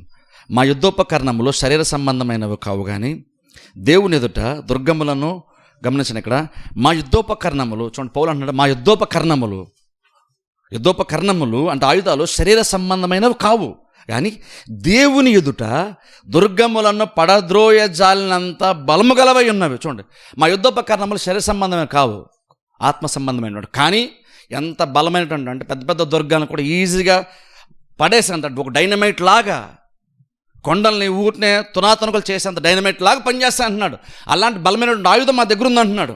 ఇందుకు ఏంటి ఆయుధమో చూడండి, అక్కడ అంటున్నాడు 5వ వచనం. మేము వితర్కములను దేవుని గూర్చిన జ్ఞానమును అడ్డగించు ప్రతి ఆటంకమును పడద్రోసి ప్రతి ఆలోచన క్రీస్తుకు లోబడినట్లు చెరపట్టి. సరే గమనించిన ఇక్కడ పౌలు చాలా విషయాలు చెప్తాడు. ఒక రకం యుద్ధంలో వాడేటువంటి భాష వాడుతున్నాడు. ఇక్కడ యుద్ధోపకరణములు అంటున్నాడు, సరిసమ పడద్రోయడం అంటున్నాడు, చెరపట్టి అంటున్నాడు, కంట్రోల్ చేయడం. ఇప్పుడు చూడండి, ఇందాక చెప్పిన సాతానిక ఆయుధం ఏంటి? సాతానిక ఆయుధం కూడా ఒక తలంపే. బేసిక్గా ఇక్కడ ఆయుధాలు ఏంటి? సాతానిక ఆయుధం ఏంటి? సాతానిక ఆయుధం కూడా తలంపే. కాకపోతే సాతాన ప్రేరేపణ ద్వారా నీ మనసులోకి వచ్చేటువంటి ఒక తలంపు. ఇప్పుడు అలాంటి వాటిని పడేయడానికి మనకున్నటువంటి ఆయుధం ఏంటి? పౌలుకున్న ఆయుధం ఏంటి? పౌలుకున్న ఆయుధం కూడా తలంపే. ఎందుకంటే శత్రువు యొక్క ఆయుధం అదే కాబట్టి మనం దాన్ని పడగొట్టాలంటే మన యొక్క ఆయుధం కూడా అదే అయి ఉండాలి. శత్రు దగ్గర గన్ ఉంది. ఇప్పుడు ఎగ్జాక్ట్ మనం శత్రువుని కనుక మనం నిజంగా ఓడించాలి, ఎదుర్కోండి, మన దగ్గర కూడా గన్నే ఉండాలి. ఎగ్జాక్ట్ అదే అంటున్నాడు ఇక్కడ పౌలు. సాతానిక ఆయుధం కూడా తలంపులే, ఆలోచనలే. అందుకనే మా యుద్ధోపకరణములు మావి కూడా తలంపులతోనే మేము వాటిని కంట్రోల్ చేస్తాం, వాటిని మా కంట్రోల్లో తీసుకొస్తాం, వాటిని మేము పడేస్తాం అంటున్నాడు. ఎలాంటి తలంపులు? ఇక్కడ సాతాను నీ మనసు కొన్ని తలంపులు పెడుతుంటాడు. నువ్వు ఆలోచిస్తున్న ఆలోచన బట్టి కొన్ని తలంపులు పెడతాడు. పేతురుతో క్రీస్తున్నారు చూసారు, ఒకసారి జ్ఞాపకం చేస్తున్నా. పేతురు, నువ్వు మనుష్యుల సంగతిలో తలంచుచున్నావు కాబట్టి ఇది జరిగింది. పేతురు సాతానే కారణం అనలేదు క్రీస్తు. సాతానుతో మాట్లాడారు కానీ పేతురు జాతుండో సాతాను ఉన్నాడు అనలేదు. పేతురు, నువ్వు మనుషుల సంగతులు తలస్తున్నావు, నువ్వు శరీర సంబంధంగా నువ్వు ఆలోచిస్తున్నావు కాబట్టి నువ్వు అపవాది నువ్వు చోటు ఇచ్చావు. నీ ఆలోచన విధానము నిమిషం క్రితం నువ్వు మాట్లాడి ఇప్పుడు మాట్లాడలేదు. ఇప్పుడు నిమిషం క్రితం నా గురించి నువ్వు ఎలా ఆలోచించినప్పుడు వాళ్ళకి ఆలోచించట్లేదు. ఇప్పుడు నీ ఆలోచన విధానం మారిపోయింది. నీ ఆలోచన మారిపోవడానికి కారణం ఏంటో తెలుసా? నువ్వు శరీర సంబంధంగా నువ్వు ఆలోచిస్తున్నావు కాబట్టి నువ్వు సాతానికి చోటు ఇచ్చావు. ఇప్పుడు ఒకసారి ఆలోచన, అంటే యుద్ధం బేసిక్గా ఎలాంటిది? మన మనస్సులో పెద్ద యుద్ధమే జరుగుతుంది తెలుసా? నువ్వెవరో మనుషులతో ఫైట్ చేస్తున్నావు. మనుషులతో ఫైటింగ్ కాదు, ముందు నీ మనసుతో నువ్వు ఫైట్ చేయి. నీ మనసులో దేవునికి వ్యతిరేకమైనటువంటి, దేవుని యొక్క వాక్యానికి వ్యతిరేకమైనటువంటి, దేవుడు ఆల్రెడీ నువ్వు ఇలాగ ఆలోచించు అని ఆల్రెడీ కొన్ని తలంపులు ఇచ్చినటువంటి దానికి విరుద్ధంగా సాతానుడు మరికొన్ని తలంపులు తీసుకొస్తున్నాడు. ఎందుకంటే నువ్వు బయటకు వెళ్ళినప్పుడు ఎవరెవరితోనో నువ్వు మాడుతుంటావు, వాళ్ళ ద్వారా సాతాను కొన్ని తలంపులు ఇస్తాడు. నువ్వు ఇంటికి వచ్చి దాని గురించి నువ్వు ఆలోచిస్తున్నావు. ఇప్పుడు పూర్తిగా సాతాను కంట్రోల్లోకి నీ మనసు తలంపులు వెళ్ళిపోయినాయి. అది బాగా పనిచేస్తుంది. ఇప్పుడు నువ్వు ప్రతిదీ చూస్తున్నావు, కానీ ఇప్పుడు ఇంతకుముందు వచ్చే అర్థాలు వేరు, ఇప్పుడు వచ్చే అర్థాలు వేరు. ఇప్పుడు ఇంతకుముందు వేరు, ఇప్పుడు నీకు ఇప్పుడు వేరు. అభిప్రాయం మారిపోయింది. ఇప్పుడు ఆలోచన విధానం మారిపోయింది. వాళ్ళు ఎందుకు మారుతుంది తెలుసా? అభిప్రాయాలు ఎందుకు మారుతుంది తెలుసా? ఆలోచన ఎందుకు మారుతుంది తెలుసా? క్రీస్తు గురించినటువంటి ఆలోచన ఎందుకు మారింది? క్రీస్తులో ప్రాబ్లం ఉందా మారిపోవడానికి ఆలోచన? పేతురు యొక్క మైండ్ సెట్ మారడానికి కారణం కాదు. పైగా ఇది ఎంత ప్రాబ్లం అంటే, పేతురు ఇంకా చాలా మంచి మాట మాట్లాడనిపిస్తుంది. అది చాలా మంచిది కదా అనుకున్నాడు పేతురు. కానీ క్రీస్తు అన్నారు, పేతురు అది సాతాను దగ్గర నుంచి వచ్చినటువంటి మాట. నువ్వు మంచి రీతిగా ఆలోచిస్తున్నావు కాబట్టి అది వినడానికి బాగుంటుంది, కానీ అది మేలు చేసేటువంటి ఆలోచన అయితే కాదు. అది మంచిదిలాగా ఉంటుంది, కానీ అది నీ మనసును పాడు చేసేటువంటిది.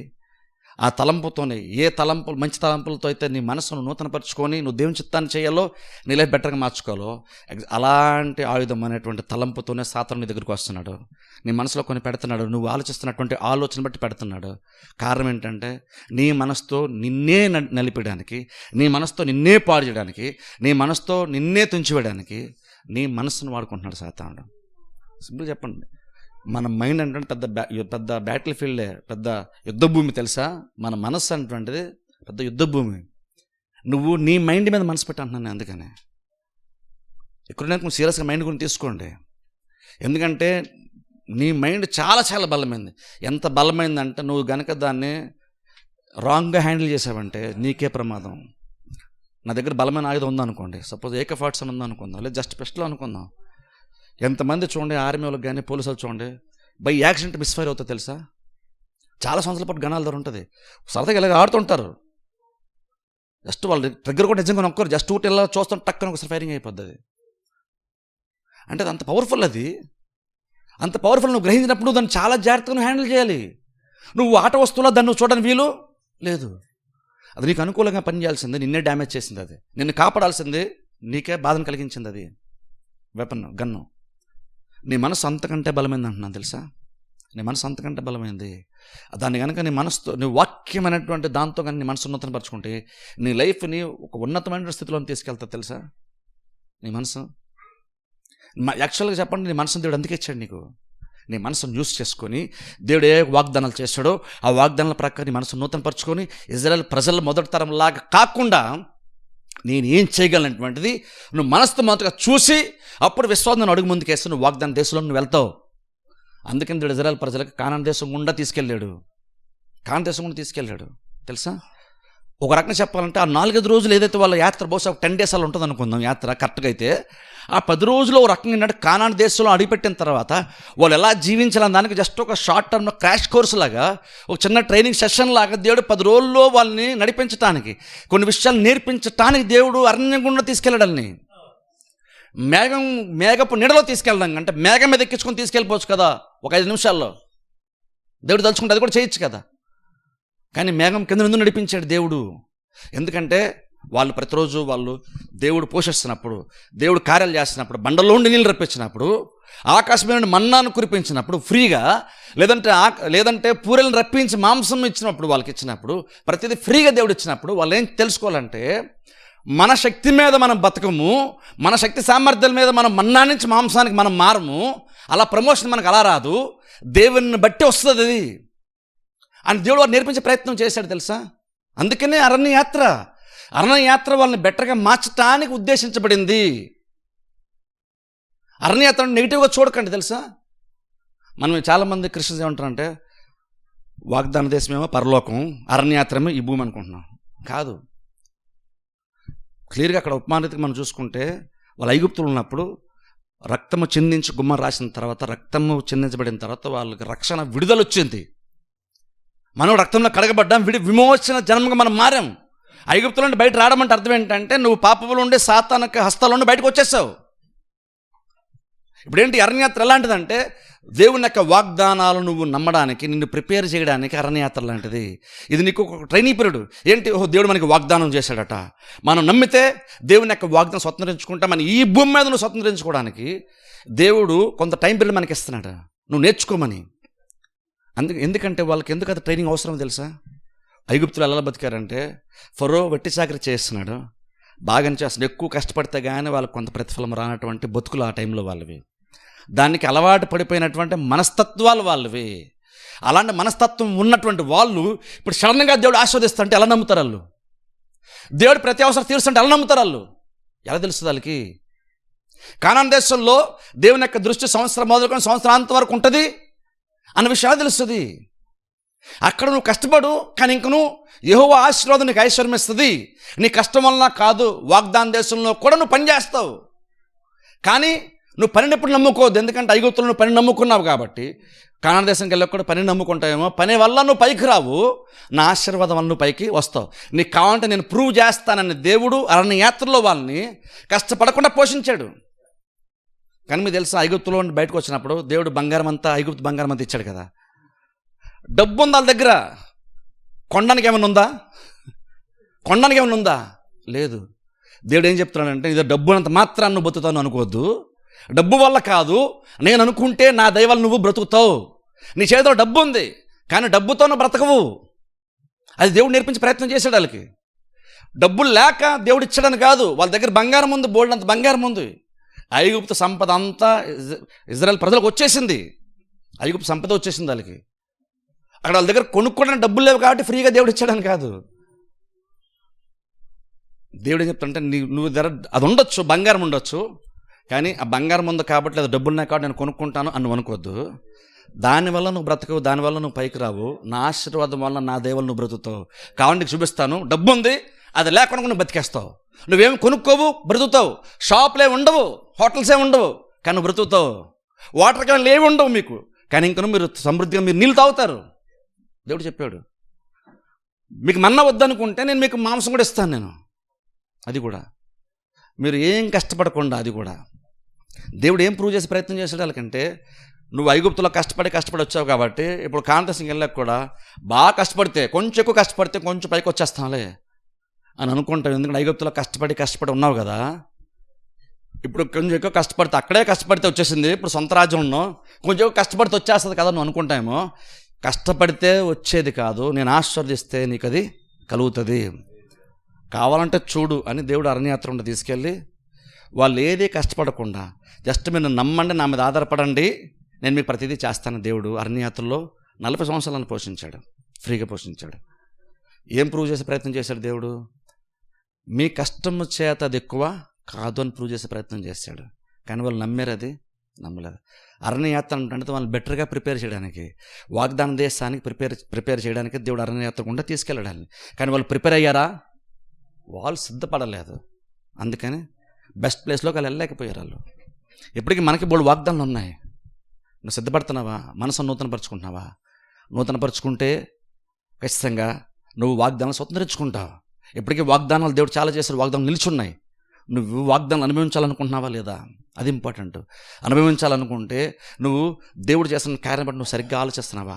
నీ మనసు నూతనపరుచుకుంటున్నావా? నీ లైఫ్ నువ్వు ఎలా చూస్తున్నావు? కష్టపడితే బతుకుతాను చూస్తున్నావా? జీతం కొంచెం ఒక 5,000 పెరిగితే బాగా బతుకుతావు అనుకుంటున్నావా? అది కాదు. అది లేకుండా కూడా మనకంటే చాలా బాగా బతికారు అన్ని యాత్రలలో. కాబట్టి డబ్బు వల్ల బతుకుతాను ఎప్పుడు అనుకోకండి, నీ కష్టం వల్ల బతుకుతాను కూడా అనుకోవద్దు. కష్టపడండి, కానీ మీ కన్నులు ఎత్తి యెహోవా ఆశీర్వాదం కొరకు ఎదురు చూడండి. అది ఇంపార్టెంట్. అది డబ్బు వల్ల బతకం. డబ్బు నీ ప్రతి అవసరం తీర్చదు, డబ్బు నీ ప్రతి తృప్తిని ఇవ్వదు. ఆ బ్రహ్మని విడిచిపెట్టేయండి. దానివల్ల బతకం. దేని బతుకుతాం అంటే దేవుని వల్ల మాత్రం మనం బ్రతుకుతాం. అప్పుడు ఏం చేయాలి? మన మనస్సును నూతనపరచుకోవాలన్నా ఆలోచన విధానాన్ని మనం మార్చుకోవాలి. అది వాళ్ళు మార్చుకోలేదు. దేవుడు సిద్ధపరిచే ప్రయత్నం చేశాడు, వాళ్ళు సిద్ధపడలేదు. ప్రతిదీ దేవుడు మార్చేస్తాడు అనుకుంటున్నారా? నిజంగా దేవుడు బలవంతంగానే అందరిని మార్చేస్తాడు, కాళ్ళు చేతులు ఎరగొట్టి మార్చేస్తాడు అని చాలామంది ఈ రోజు చెప్తారు చూసారా. కాళ్ళు చేతులు ఎరగొట్టి మార్చేస్తే ఇజ్రాయేల్ ప్రజలకు తలాకు చెయ్య తలాక్కాలు తీసేసాను వాగ్దాన దేశాలు పంపించాడు దేవుడు. కానీ దేవుడు అలా చేయలేదు. 2 కాళ్ళు ఉన్నాయి, 2 చేతులు, 2 కాళ్ళు అన్నీ బాగానే ఉన్నాయి, కానీ వాగ్దాన దేశంలోకి వెళ్ళలేదు. అదేం ప్రూవ్ చేస్తుంది అంటే దేవుడిని కళ్ళు పీకేసి నీ చేతులు పీకేసి నీ కాళ్ళు ఎరగొట్టేసి దేవుడే నిన్ను బెండ్ చేయట్లేదు, నీ మనస్సును మార్చే ప్రయత్నం వాక్యం అనేటువంటి ఉపదేశం ద్వారా దేవుడు మార్చే ప్రయత్నం చేస్తున్నాడు. ఆ వాక్య పరిచయం ఎలాంటిదంటే అది యుద్ధోపకరణం లాంటిది. దేవుడు మనకి ఇన్ని వారాల నుంచి 12 వారాల నుంచి మనం మనసు గురించి వాక్యం అర్థమేంటో తెలుసా? గుర్తుపెట్టుకోండి, ఇది జస్ట్ ప్రసంగాల కోసం అసలు మాటలు కాదు. ఇది మీ మనసులో మీ మనసులో ఉన్నటువంటి బలమైన దుర్గాలను దేవుడు పడగొట్టడానికి యుద్ధోపకరణాలు మీకు ఇస్తున్నాడు. నువ్వు సాతాను యొక్క ఆ తలంపుల్ని ఈ తలంపులతో నువ్వు అనగదొక్కాలి. నువ్వు అందుకు దేవుడు ఇస్తున్నాడు. అది ఎంత బలంగా నువ్వు మార్చుకుంటావో నీ లైఫ్ అంత బెటర్గా మారుతుంది. అందుకనే ప్రాబ్లం ఎవరెవరో ప్రాబ్లం అనుకోకండి. ఆ ప్రాబ్లం అదేం కాదు, నీ మనసు ప్రాబ్లం. నీ మనసులోనే జరుగుతుంది యుద్ధం. మనసు మీద మనసు పెట్టండి అంటున్నాను. అందుకనే నేను బాగానే ఉన్నాను అనేటువంటి భ్రమలో బ్రతకద్దు, అనేటువంటి మోసంలో అసలు బతకద్దు మీరు ఎవరు కూడా. మనసులో ఖచ్చితంగా చాలా ఉన్నాయి మనకి. ఒక్కసారికి పోతుంది. ప్రతి ప్రసంగం తర్వాత ఎంతో కొంత దేవుడు నీతో మాట్లాడే మాటలు బట్టి ఒక దేవుడు ఒక మాట నీకు మనసులోకి పంపించాడంటే అర్థం ఏంటంటే నీ మనసు ఆల్రెడీ ఒక దుర్గము స్థాపించబడింది సాతాను ద్వారా. దాన్ని పడగొట్టడానికి వాక్యం అంటే సుత్తి లాంటి ఒక బలమైన డైనమైట్ లాంటి ఒక మాటను దేవుడు పంపిస్తున్నాడు నీకు. నువ్వు దాంతో ఆ తలంపని బద్దలు కొట్టుకొని నీ మనస్సును నూతనపరచుకోవాలని. ఎందుకు ఎంత మనసు నూతనపరచుకుంటావు అంతగా నీ లైఫ్ బెటర్గా మారుతుంది. అందుకన్నాను నీ మనసు ఎంత బలముందో అర్థం చేసుకుని అంటున్నాను. నీ మనసు చాలా బలమైంది కాబట్టి సాతానుడు కొత్తగా ఏం ఆయుధంతో రావట్లేదు, నీ మనస్సునే నీకు వ్యతిరేకంగా పనిచేస్తున్నాడు. తెలుసా? పనిచేస్తున్నాడు సాతానుడు. మనమే ప్రాబ్లం. నీ లైఫ్ నిజంగా పాడు చేసేది ఎవరో కూడా కాదు, నీ లైఫ్ని పాడు చేసేది మనమే. కాకపోతే మనకు తెలియని కూడా తెలియట్లేదు అది. కానీ మనసు దేవుడు ఎందుకు ఇచ్చాడు ఆదాంకి? ఆ మనసును యూస్ చేసుకుని చాలా కార్యాలు సులువుగా చేసుకుని దేవుడు మనసును మనకి ఇచ్చాడు. నేను అంటాను, ఒరిజినల్ పర్పస్గా దేవుడు మనసును మనకి ఎందుకు ఇచ్చాడో దాన్ని అర్థం చేసుకోండి. మనం ఇప్పుడు మన మనసు విషయానికి వచ్చేసరికి మనం బ్యాక్కి వెళ్ళాలి. అంటే వెనక్కి వెళ్తూ ఏదైనా తోటలో ఒకప్పుడు ఆదాం యొక్క మనసు ఎలా ఉండదు అలా మారాలి. అలా మారితే నువ్వు ప్రాబ్లం వచ్చినా సరే నీ మనసు కనుక కరెక్ట్గా ఆలోచిస్తే, కరెక్ట్గా చూసి, కరెక్ట్గా అర్థం చేసుకుంటే నువ్వు ప్రతి ప్రాబ్లం ఈజీగా సాల్వ్ చేస్తావు. తెలుసా? ప్రతి ప్రాబ్లం ఈజీగా సాల్వ్ చేస్తావు. జస్ట్ చెప్తాను చూడండి, ఇంకొకటి చెప్పిన ఈ పాపం రాకముందు అంతా బాగానే ఉంది, ప్రాబ్లం ఏం లేదు. ఆదాము సృష్టిలో ఉన్న ప్రతి జంతువుకి పేరే పెట్టాడు. ఎంత జ్ఞానం ఉండాలి చూడండి. అంటే మనసు అంత బాగా పనిచేస్తే అంత జ్ఞానం ఆలోచన వస్తుంది ఆదాంకి. కానీ తర్వాత ఎప్పుడైతే పాపం చేస్తాడో వెన్నీ ఏమంటున్నాడు, నువ్వు నాతో నాకు ఇచ్చినటువంటి స్త్రీ అన్నాడు. మాట మారిపోయింది. ఇప్పుడు ఎందుకు మారిపోయింది మాట? మనసు పాడైపోయింది. ఇప్పుడు అవ్వను చూసే విధానం కూడా మార్పు వచ్చేసింది, ఆలోచించే విధానంలో మార్పు వచ్చేసింది. ఇప్పుడు ఆమె నాకు వ్యతిరేకం అనుకుంటున్నాడు. ఎందుకంటే మనసు అలాంటి మెసేజ్ ఇస్తుంది. అక్కడి నుంచి తరతరాలుగా, దశాబ్దాల పాటు తరతరాలుగా మనకు అలా మనసు ఇంకో అంతకంటకు కరెక్ట్ అయిపోయి పాడైపోయి ఉంది. ఇప్పుడు ఆలోచించిన మనసుని ఇంకెంత మనం నూతనపరుచుకుంటే మన లైఫ్ బెటర్గా మారుతుంది. నీకు అవసరమైన ప్రతిదీ కూడా తృప్తి, సంతోషము, సమాధానము అంతా నీ మనసులోనే ఉంటుంది. ఇక్కడ బిగిన్ అవుతుంది.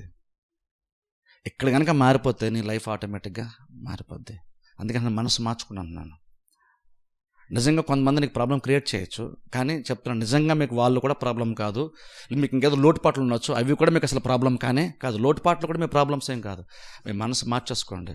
మనం బతకలేము, ఎందుకంటే మన జీవితం తక్కువ అన్నప్పుడు అది సాతాను పెడుతున్న ఆలోచన. నువ్వు దాన్ని పడగొట్టడానికి యెహోవా నా కాపరి నాకులేమి కలగదు అని నువ్వు ఆ బలమైనటువంటి ఆయుధముతో ఆ దుర్గాన్ని పడగొట్టు. ఎందుకంటే ఈ వాగ్దానం పొందుకోకుండా దుర్గం ఆపేస్తుంది. ఎప్పుడో ఎవరో పెట్టేసిన దుర్గం ఉండిపోయింది. ఇప్పుడు దాన్ని దేవుని యొక్క వాగ్దానంతో నువ్వు ఆ బలమైన దుర్గాన్ని నువ్వు కంట్రోల్లో తీసుకొచ్చే, నీ కంట్రోల్ తెచ్చేసే దాన్ని. అది ఇష్టానుసారంగా అది ఆలోచన లైఫ్ని మోల్డ్ చేయకుండా, నీ లైఫ్ని అది డిసైడ్ చేయకుండా ఆ ఆలోచన కంట్రోల్ తెచ్చేసి దేవుని యొక్క ఆలోచన నిలుపుకుంటే ఆ ఆలోచన బట్టి, నీ వాగ్దానాన్ని బట్టి నీ లైఫ్ బెటర్గా మారుతుంది. చెప్తున్నాను చూడండి, నీ మనసే నీకు చాలా బలాన్ని ఇస్తుంది. నువ్వు దాన్ని పాజిటివ్గా వాడుకుంటే నీకు బలంగా ఉపయోగపడుతుంది, బెటర్గా మారుతుంది. నువ్వు నెగిటివ్గా వాడుకుంటే అదే నీలో ఉన్నటువంటి నీకు అనుకూలంగా పనిచేయవలసినటువంటి నీ మనస్సే నిన్ను బలహీనపరిచేస్తుంది, నిన్ను అణచివేస్తుంది, నిన్ను అణదొక్కేస్తుంది, నిన్ను నాశనం చేసేస్తుంది. నీ మనసులో అంత బలమైనటువంటి కార్యం జరుగుతుంది అని గుర్తుపెట్టుకోండి, అర్థం చేసుకోండి. మనస్సును జాగ్రత్తగా హ్యాండిల్ చేయడం నేర్చుకోండి. మీ మనసు మీద వర్కౌట్ చేయండి. అది వర్క్షాప్ లాగా మీరు తీసుకొని ఇందులో మనసులో ఉన్న ప్రతి ఆలోచన మీరు ఫిల్టర్ చేసుకోవాలి.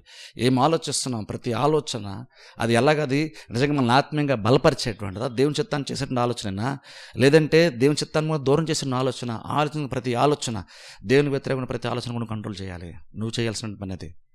నువ్వు కంట్రోల్ చేయడానికి నీకు ఆయుధంలాగా దేవుడు వాక్యాన్ని ఇస్తాడు. ఈరోజు వచ్చినట్టుగా వాక్యాన్ని ఇస్తాడు. ఆ వాక్యం ఆయుధంతో సాతాను నీకు వ్యతిరేకంగా ఆయుధంలో వాడుతున్నటువంటి తలంపుని ఈ వాక్య తలంపుతో నువ్వు కంట్రోల్ తెచ్చేస్తే నీ లైఫ్ అంతకంతకు బెటర్గా మారుతుంది. నీ మనసు మాటలు నువ్వు రూపాంతరం చెందుతావు, నువ్వు దేవుని చిత్తాన్ని చేస్తావు. నీ మనసు అంత మారిపోద్దు, నీ లైఫ్ అంత ఖచ్చితంగా మారుతుంది. అర్థం చేసుకోండి. అందుకే అంటున్నాను, దేని మీదో పనిచేయడం కాదు, మీ మనసు మీద మీరు పనిచేయడం నేర్చుకోండి. మీ మనసు మార్చుకోవాలని అర్థం చేసుకోండి. నా మనసును నేను మార్చుకోవాలి అని మీరు బలంగా అనుకోండి. అనుకొని వాక్యం వ్యతిరేకిస్తున్న ప్రతి తలంపును కూడా మీరు అర్థం చేసుకొని దాన్ని గుర్తించి, ఇది నా లైఫ్ని ఖచ్చితంగా వినడానికి బాగుంది కానీ ఇది నా లైఫ్ని బెటర్గా మార్చేయడం తలంపు కాదు, దీన్ని ఈరోజు నేను అంచుకు వేసుకోకపోతే ఇది ఖచ్చితంగా రేపు ఉండి ఇది నా లైఫ్ని పాడు చేస్తుంది అని ఈరోజు అర్థం చేసుకొని ఈరోజు దాన్ని అంచు వేసుకుంటే ఖచ్చితంగా మీ లైఫ్ బెటర్గా మారుతుంది. అందుకని పౌలు అన్నాడు, మనసు మాట వల్ల మీరు రూపాంతరము చెందుతారు. ప్రార్థన చేసి అందరూ తల వంచి కళ్ళు మూసుకోండి.